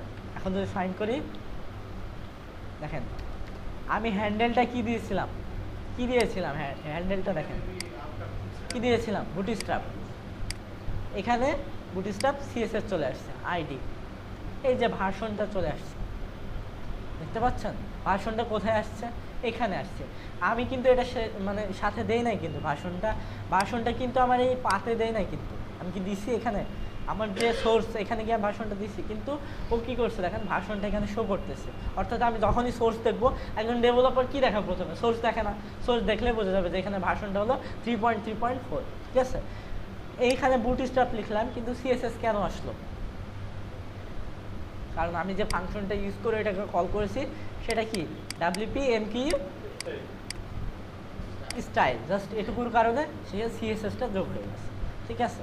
আচ্ছা, মনে করেন যে বুটস্ট্র্যাপ এখানে আছে, এখন আপনার একটা নতুন প্লাগইন আপনি ইনস্টল দিলেন, দেওয়ার পরে সেটাই বুটস্ট্র্যাপ 4 ইউজ করা আছে, তখন আপনি ঝামেলা হয়ে গেল, একই ক্লাস হয়ে যাবে না, অনেক ক্লাসে এক থাকবে না, ভার্সন চেঞ্জ হইলেও ক্লাস এক থাকে না।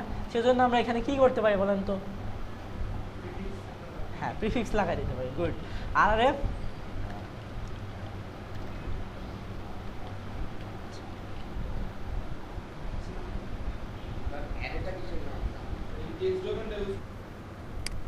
তো এখন যেহেতু আমাদের কিছুই করার নাই, তো আমরা আপাতত সিএসএস গুলো কল করে নেই। এরপরে যেটা আছে, সিএসএস বুটস্ট্র্যাপ পাইছে কিন্তু, তাই না? পাইছে না? এবার কি করব? অ্যানিমেট সিএসএস কল করবো, তাই না? এই জন্য আমাদের সোর্সটা কপি করতে হবে, পরে করি আমরা। আচ্ছা, আবার হাতে লিখি, দেখেন আবার হাতে লেখা আমি বলছি আপনাকে, ডাব্লিউপি এন কিউই স্টাইল, ঠিক আছে। শেষে কি এটা দিতে ভুলবেন না, শেষে সেমিকোলনটা দিতে ভুলবেন না। এরপরে দুটা স্পেস, এরপরে আমার কি হ্যান্ডেল, তাই না? হ্যান্ডেলটা কি দিব? অ্যানিমেট দিয়ে দিলাম, পরে দেই ওইটা, পরে দিই অ্যানিমেট, কমা, তারপর কি দিব? পাথ। এটা কি এটার নাম কি? সোর্স। আচ্ছা, গেট টেমপ্লেট ইউআরআই, তারপর এটা যেহেতু একটা ফাংশন, তারপর এটা কি করব? কনক্যাট করব, কনক্যাট করতে হলে করে দিলাম। এটা কার সাথে করবো? আমাদের যে স্ট্যাটিক যে ডিরেক্টরি আছে এটার সাথে। এটা কোথায়?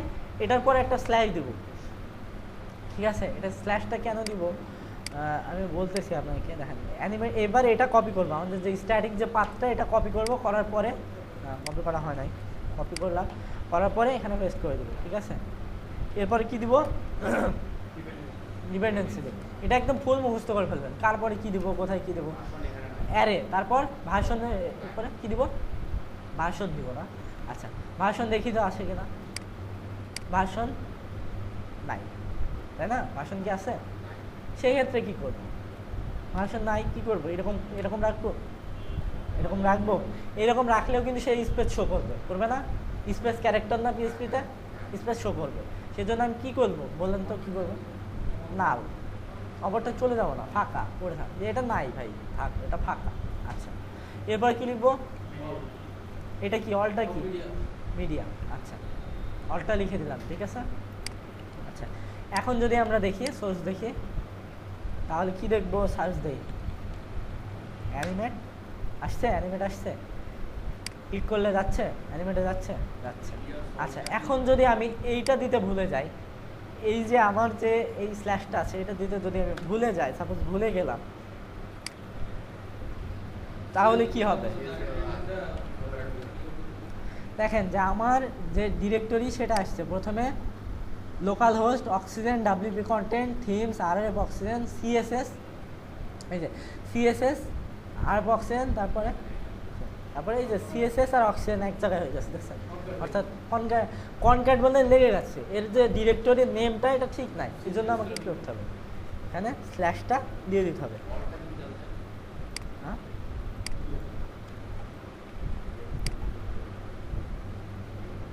আচ্ছা, এখন দেখেন আমাদের অ্যানিমেটটা যদি আমরা দেখি, তাহলে এই যে অক্সিজেন, তারপরে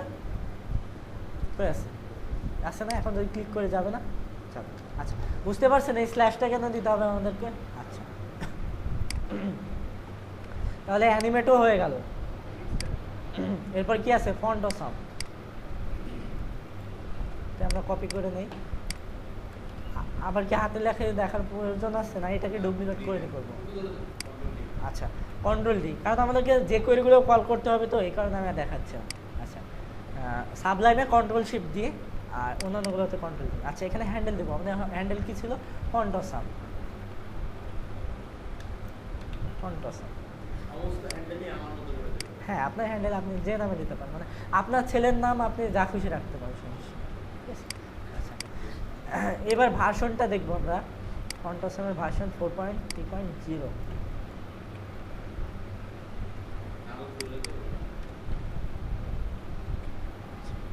ভার্সনটা দিয়ে দিলাম। এরপরে এটাকে আবার ডুপ্লিকেট করলাম, কেটে দিলাম। এরপরে আছে আমাদের লাইট বক্স।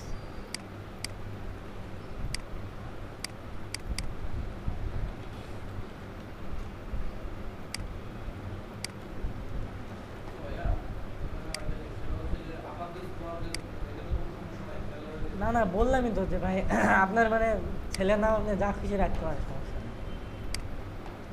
লাইট বক্সেরও ভার্সন নাই, সেক্ষেত্রে আমরা এটাকে নাল দিয়ে দিতে পারি।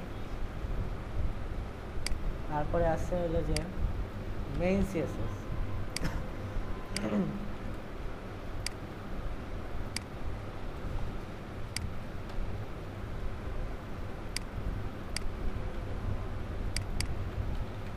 মেইন সিএসএস এর যদি আমরা ভার্সন দেখি, মেইন সিএসএস এর ভার্সন হলো 1.0।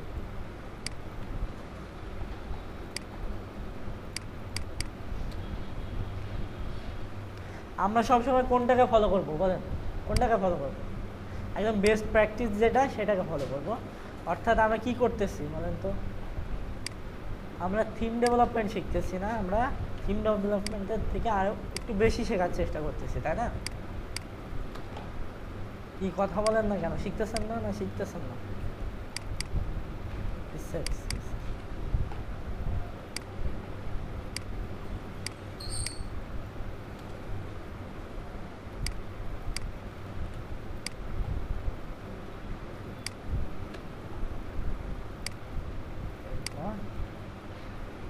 রেসপন্সিভটা কল করে দেবো।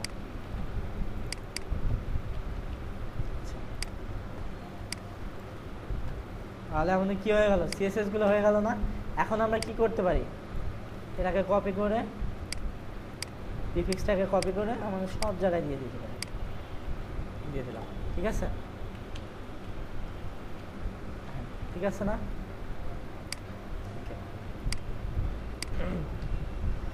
এটা যখন হয়ে গেল দেয়া, তারপরে আমরা কি করব, এখন পেজটাকে রিলোড দেব, দিয়ে দেখব যে আমাদের সব স্টাইলগুলো ঠিক মতো পাচ্ছি কিনা।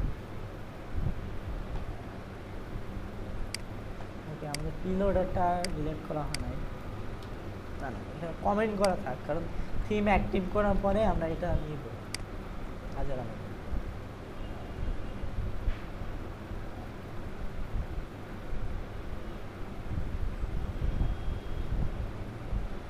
আচ্ছা, এটাই যে স্লাইডারটা আছে, তো স্লাইডারটা যে কোয়েরি যার কারণে ভেঙে নিচে নিচে চলে আসছে, এই কারণে এরকম আছে। আচ্ছা, এখন তো মোটামুটি স্টাইলগুলো পাইছে না, স্টাইলগুলো পাইছে। এবার দেখেন আমরা কি করব, এবার যে কোয়েরিগুলো কল করব। হ্যাঁ, গুগলে ফন্ট। আচ্ছা, হ্যাঁ ওইটাও ডাইনামিক করবো, ওইটাও আমরা করবো। দেখেন কীভাবে করবো, দেখেন এটা নিব, এই যে এইচটিটিপি এর পরে থেকে নিব, কারণ আপনার এইচটিপি মানে এইচটিটিপিএসও হইতে পারে, আবার এস নাও থাকতে পারে, এসএসএল সাপোর্ট থাকতেও পারে, না থাকতেও পারে। কাজে আমরা কি করব, এখান থেকে নিব, আর সাইটের ইউআরএল যা আছে তার আগে থেকে এটা পাবো। ঠিক আছে, বুঝতে পারছেন? আচ্ছা, হ্যাঁ টাইটেল ইউআরএল আমি দেখাবো, মানে কোনটা, গুগল ফন্টটা। হ্যাঁ, মানে ডাইনামিক্যালি চলে আসবে, আপনার সাইট ইউআরএলটা আগে চলে আসবে ডাইনামিক্যালি, আপনাকে ইয়ে করা লাগবে না। এরপর কি করব, ডাব্লিউপিএনকি স্টাইল করেই করবো আমরা। ঠিক আছে,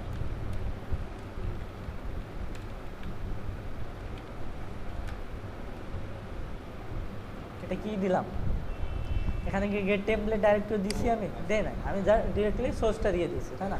আর কিছু দেওয়ার দরকার নেই আমার, আর কিছু দেওয়ার দরকার নেই, কারণ ফন্টের তো ভার্সন নাই, তাই না? আচ্ছা, এখন দেখেন আমাদের ফন্টটা চলে আসছে, কিন্তু আমি এটা মুছে দিয়ে আসি। ও ওপেন সেন্স তো আমাদের ডিফল্টভাবে ওয়ার্ডপ্রেসে আছে, ঠিক আছে, আচ্ছা এটা কল করার দরকার নেই, কিন্তু আমি আপনাদেরকে দেখাই কীভাবে কল করতে হয়, কীভাবে কল করতে হয় সেটা আমি আপনাকে দেখাই।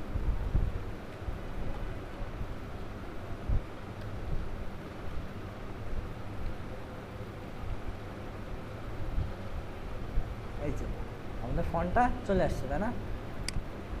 আসছে, ফন্টটা আসছে। আচ্ছা, ঠিক আছে, আমাদের এই যে এই গুগল ফন্ট আমরা ওপেন সেন্স কল করলাম, কিন্তু ওপেন সেন্স কোথায় থাকে, আমরা যখন ডাব্লিউপি হেড ডাব্লিউপি ফুটার দেয় না, তখন দেখেন একদম হেডে কিন্তু আমাদের এই যে Google font open sense call করাই আছে। কাজে আমাদের ওপেন সেন্স আর কি করার দরকার নাই, কল করার দরকার নেই, কিন্তু কীভাবে কল করতে হয় সেটা তো দেখালাম, বুঝতে পারছেন না? আচ্ছা, এটা রেখে দেয়, এটা কমেন্ট করে রেখে দেয়।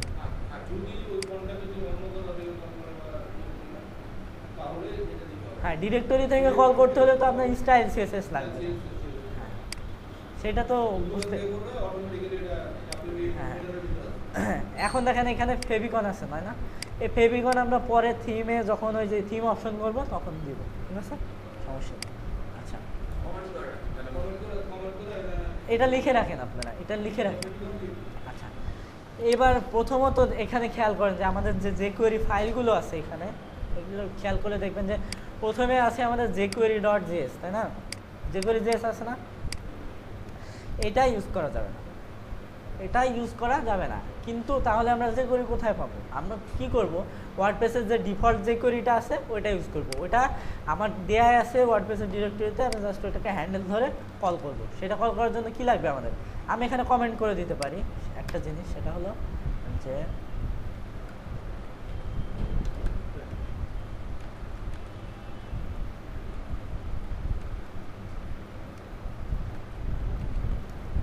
all CSS ফাইলস, ঠিক আছে।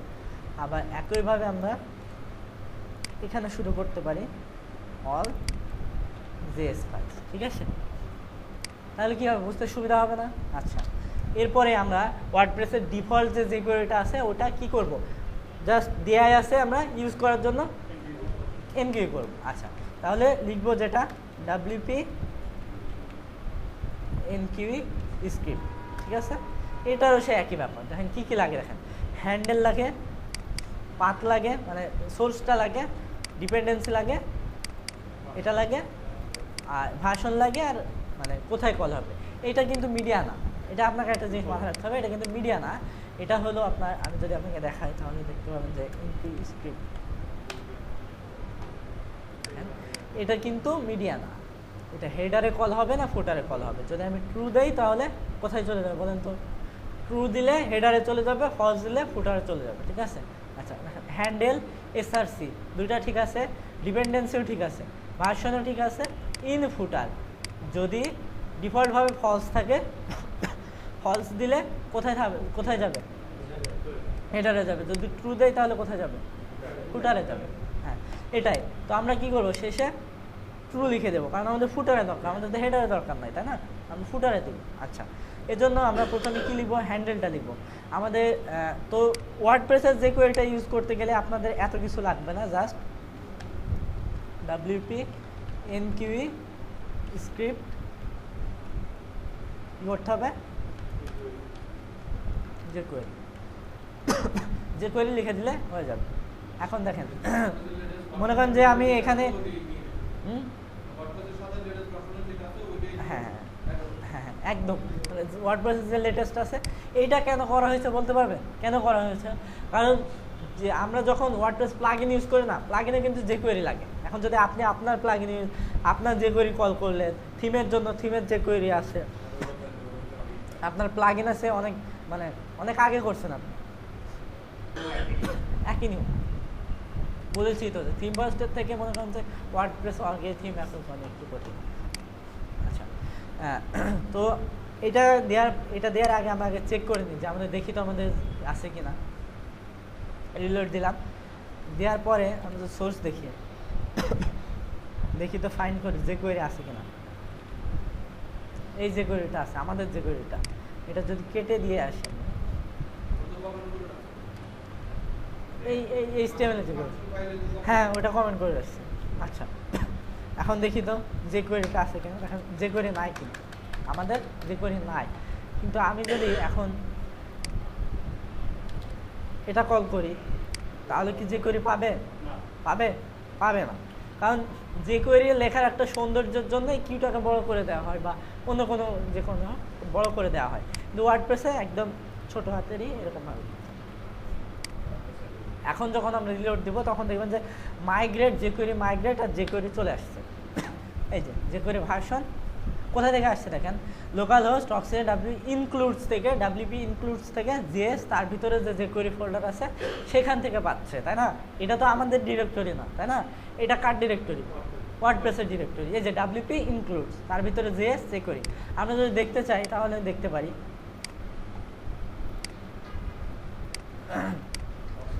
wp ইনক্লুডস তারপর কোথায় js, তার ভিতরে jQuery। এই যে এর ভিতরে সব jQuery আছে, ঠিক আছে? বুঝতে পারছেন? তাহলে আমাদের jQueryটা কোথা থেকে পাইলো? ওয়ার্ডপ্রেস থেকে পাইলো। তার সাথে কি পাইলো? jQuery মাইগ্রেট পাইলো। কেন পাইলো? এরপরে যদি কোনো পুরনো jQuery নিয়ে সমস্যা থাকে মাইগ্রেটটা ঠিক করে দিল, ঠিক আছে? আচ্ছা, তো আমাদের jQuery কল করা শেষ। এবার আমরা আস্তে আস্তে বাকিগুলো দেখবো। এরপরে কি আছে আমাদের? এরপরে আছে আমাদের বুটস্ট্র্যাপ আছে, তাই না? তো আগে আমরা এখানে লিখে নেই wp এনকিউ স্ক্রিপ্ট, তাই না? লিখে নিলাম, হ্যান্ডেল দিলাম, বুটস্ট্র্যাপ। সমস্যা নাই, আগেরটা কি ছিল? স্টাইল ছিল, এটা কি স্ক্রিপ্ট, কাজেই সমস্যা নাই, ঠিক আছে? কেন সমস্যা নেই বুঝতে পারছেন তো? এই যে বুটস্ট্র্যাপ দুইটারই হ্যান্ডেল নেন, সমস্যা নেই। এরপরে হ্যাঁ হ্যাঁ ওই যে ওখানে সিএসএস সাফিক্স লাগাই দিয়েছে, প্রিফিক্স লাগাই দিয়েছে, দেখেন? আচ্ছা, গেট টেমপ্লেট,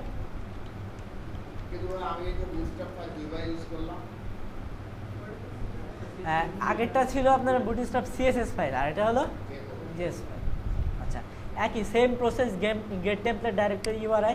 তারপরে আমাদের যে এটা যে পাথটা সেটা কপি করলাম, কপি করার পর এখানে দিয়ে দিলাম, দেওয়ার পরে অ্যারে দিয়ে ডিপেন্ডেন্সি। আচ্ছা, আমরা যখন একে মাথায় তুলবো তখন ডিপেন্ডেন্সি দিয়ে দেবো, ঠিক আছে? আমরা যখন একে মাথায় তুলবো অর্থাৎ উপরে হেডে কল করবো তখন ডিপেন্ডেন্সি দেবো। আমরা এখন এখানেও ডিপেন্ডেন্সি দেবো, ঠিক আছে? আচ্ছা, এরপরে কি দিব? ভার্সন। আমাদের ভার্সন কত ছিল? আমরা আগেরটা থেকে নিতে পারি ভার্সন, তাই না? ভার্সন এটা। তারপর কি দিব? হ্যাঁ, অল দিব? কি দিব? ট্রু দিব না ফলস? অর্থাৎ এটা ফুটারে যাবে না হেডারে যাবে সেটা বলে দিব, তাই না? আমাদের কোথায় যাবে? ফুটারে যাবে, তাহলে আমরা ট্রু দিয়ে দিব, ঠিক আছে? বুঝতে পারছেন? আচ্ছা, এটা কেটে দিলাম। এখন যদি আমি সোর্সটাকে রিলোড দেই, তারপরে যদি আমরা খুঁজি যে দেখি তো বুটস্ট্র্যাপ জেএস আছে কিনা। এটা এই যে বুটস্ট্র্যাপ সিএসএস, কিন্তু এটা কিন্তু বুটস্ট্র্যাপ সিএসএস, এই যে এটা বুটস্ট্র্যাপ সিএসএস, এই যে জাভাস্ক্রিপ্ট, ঠিক আছে? হ্যাঁ, ওয়ার্ডপ্রেস কিন্তু ডাইনামিক্যালি আপনার স্ক্রিপ্ট ট্যাগটাকে জেনারেট করছে, তার ভিতরে এই যে টেক্সট জাভাস্ক্রিপ্ট, তার ভিতরে আপনার এটা দিচ্ছে। বুঝতে পারছেন তো? কাজে আমাদের ওই প্রিফিক্স মানে ওই হ্যান্ডেল নেম এক হইলেও সমস্যা নেই, ঠিক আছে? এরপর কি আছে? গুগল ম্যাপ আছে।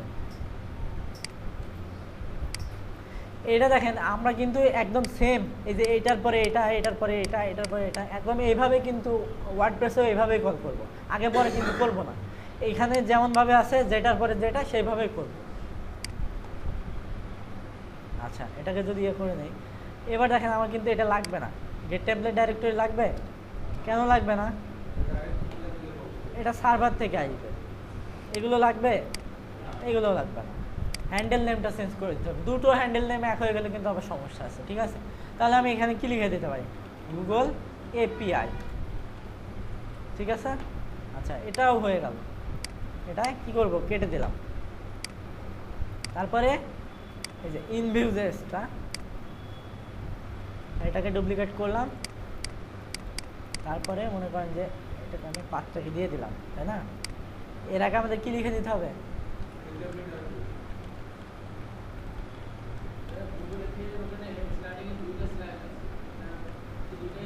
হ্যাঁ, এই যে আমি কোথা থেকে কপি করেছিলাম আপনি একটু খেয়াল করে বুঝতে পারবেন।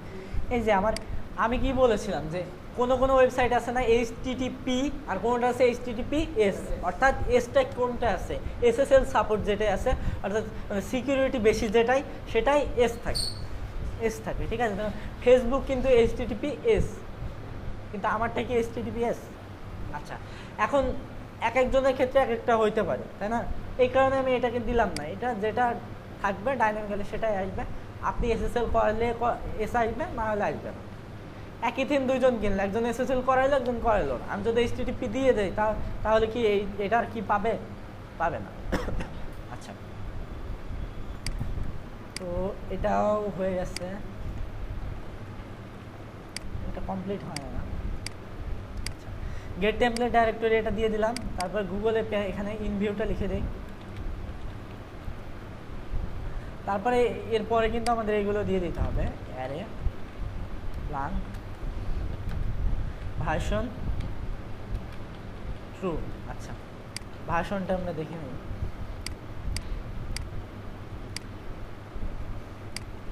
এটার ভার্সন নাই, ঠিক আছে? তো আমি কাজ দ্রুততার স্বার্থে মানে ভার্সন দিচ্ছি না, আপনারা দিয়ে করবেন, ঠিক আছে?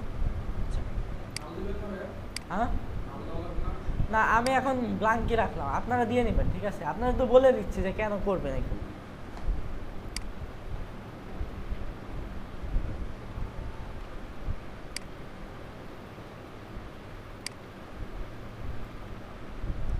ওয়াও জেস, তাই না? ওয়াও,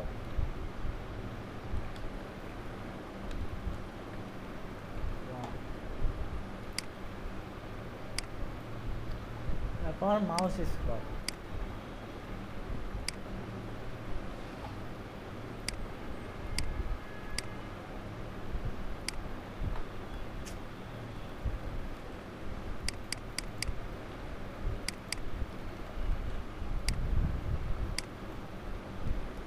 তারপরে কি স্মুথ স্ক্রল,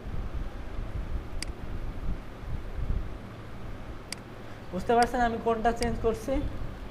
স্মুথ স্ক্রল আর হ্যান্ডেলটা, ঠিক আছে?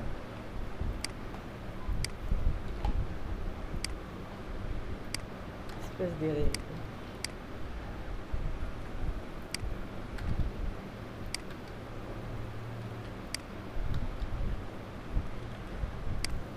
এবার কাউন্ট টু,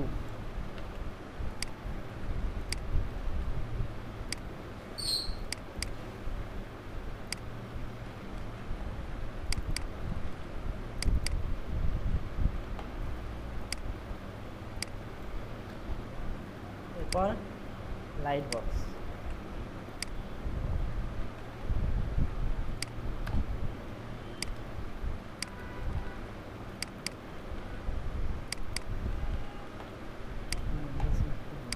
কেটে দিলাম। তারপর মেন জিনিসটা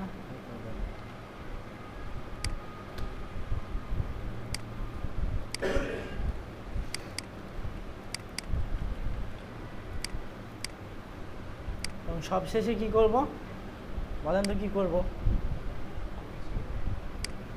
প্রিফিক্সটা লাগাই দেব। এখানে দিব, এখানে দেই।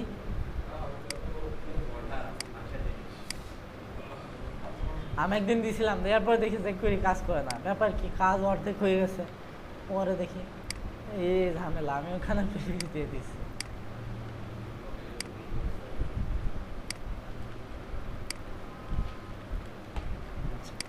এখন আমাদের সবগুলো ইয়ে করে ফেললাম। এখন আমাদের যা জিএস আছে সব দেখেন যে ফুটারে কল হয়েছে। এখন যদি রিলোড দেই,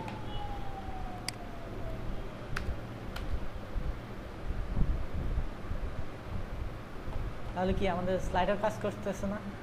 সব কাজ করছে না, কিন্তু ইমেজগুলো এখনো পায় নাই। কেন পায় নাই?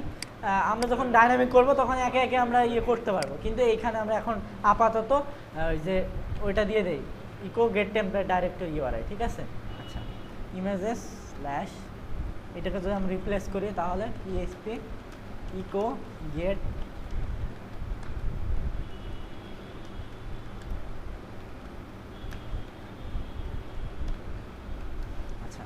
PHP eco gate template directory URI. এই যে ইকোটা না দিতে পারার কারণে আমি মোটামুটি 3 দিন কষ্ট করছিলাম, ঠিক আছে?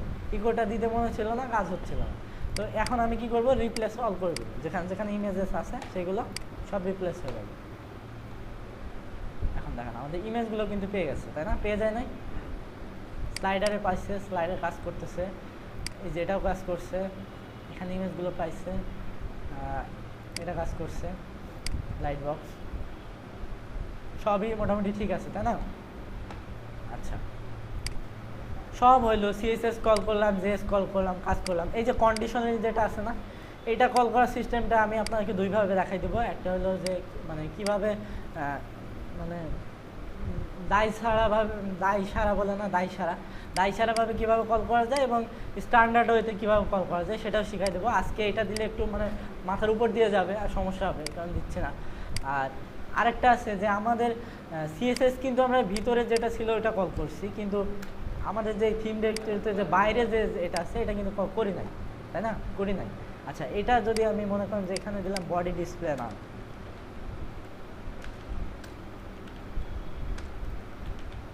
তাই না? পাশাপাশি মনে করেন যে আমি ইম্পর্টেন্ট দিয়ে দিলাম, যে কাজ করতেই হবে তোকে, ইম্পর্টেন্ট দিয়ে দিলাম, ঠিক আছে? কিন্তু আমার বডি কি ডিসপ্লে নাম হবে? হচ্ছে না। কেন হচ্ছে না? মানে এই কলটা করি নাই আমরা। তো এইটা কিভাবে আমরা কল করব? এইটা কিভাবে কল করব? এটা কল করার জন্য আপনি যদি এইভাবে এই পাথটা এইভাবে চিনাই দেন, এখন সোর্স দেন, তাহলে কিন্তু এটা হলো না, ঠিক আছে? এটাকে এনকিউ করতে হলে যেটা করতে হবে ডব্লিউপি এনকিউই স্টাইল, তারপরে নাম দিতে হবে আরআরএফ, মনে করেন যে অক্সিজেন স্টাইল। এরপর যেটা করতে হবে, একটা ফাংশন আছে সেটা লিখতে হবে গেট স্টাইল শিট ইউআরআই, ঠিক আছে? বুঝতে পারছেন? আচ্ছা, এখন দেখি তো কি হয়। বুঝছেন? কাজ হয়ে গেছে। বডি ডিসপ্লে না, বডি ডিসপ্লে না, ঠিক আছে? তা আমি এটা উঠাই দেই। হ্যাঁ, আরেকটা কথা, বাসায় যেয়ে যদি মনে করেন যে দেখছেন যে আপনি এখানে কোড লিখতেছেন কিন্তু কাজ হচ্ছে না, কেন হচ্ছে না সেটা বোঝার একটা উপায় কি জানেন? কেন হচ্ছে না বোঝার, এই যে এখান থেকে একটা সেমিকোলন উঠাই দিলেন, ফাংশন পিএইচপি পাইছে কিনা, পাইছে, ফাংশন পিএইচপি পাইছে, পাইছে, ঠিক আছে। আচ্ছা, বোঝার উপায় যে আপনার ফাংশন পিএইচপি পাইছে কিনা, বোঝার উপায় আপনি এক জায়গায় ভুল করে দিন ইচ্ছা করে, দেখলেন এরর আসতেছে, ঠিক আছে। তো আশা করি আপনারা বুঝতে পারছেন।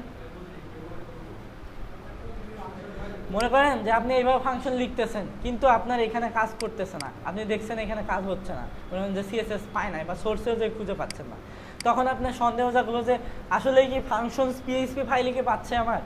তখন আপনি কি করলেন, এখানে একটা ভুল করলেন, সাপোজ আমি সেমিকোলনটা উঠাই দিলাম, দিয়ে এখানে রিলোড দিয়ে দেখলাম যে এখানে বলতেছে যে ভুল হয়েছে তোমার 29 নম্বর লাইন। তখন বুঝলাম যে না, আমার এখানে পাচ্ছে, ফাংশন পিএইচপি পাচ্ছে, আমার ফাংশন লেখাতে ভুল আছে, ঠিক আছে। তো আশা করি আপনারা বুঝতে পারছেন যে কিভাবে CSS file, JS file MQ করে কল করতে হয়, এবং সব কিছুই আমি মোটামুটি ভেঙে ভেঙে বোঝানোর চেষ্টা করছি। টিউটোরিয়াল দেখবেন এবং অবশ্যই প্র্যাকটিস করে কাজ এইটুকুই আপলোড করবেন, ঠিক আছে। আপলোড করবেন তো সবাই, আপলোড করবেন বলতে আপনি আপনার ইয়ে করবেন, আপনার কারো ডোমেন হোস্টিং থাকলে নেবেন, না হলে ফ্রি থাকলে নেবেন, নেওয়ার পরে আপনারা এটা আপলোড করে লিঙ্ক দিবেন, মানে সাইটের লিঙ্ক দিবেন যে আমি ভাইয়া এটা আমি করছি, আপনি দেখেন, ঠিক আছে। বুঝতে পারছেন না? আচ্ছা, আজকে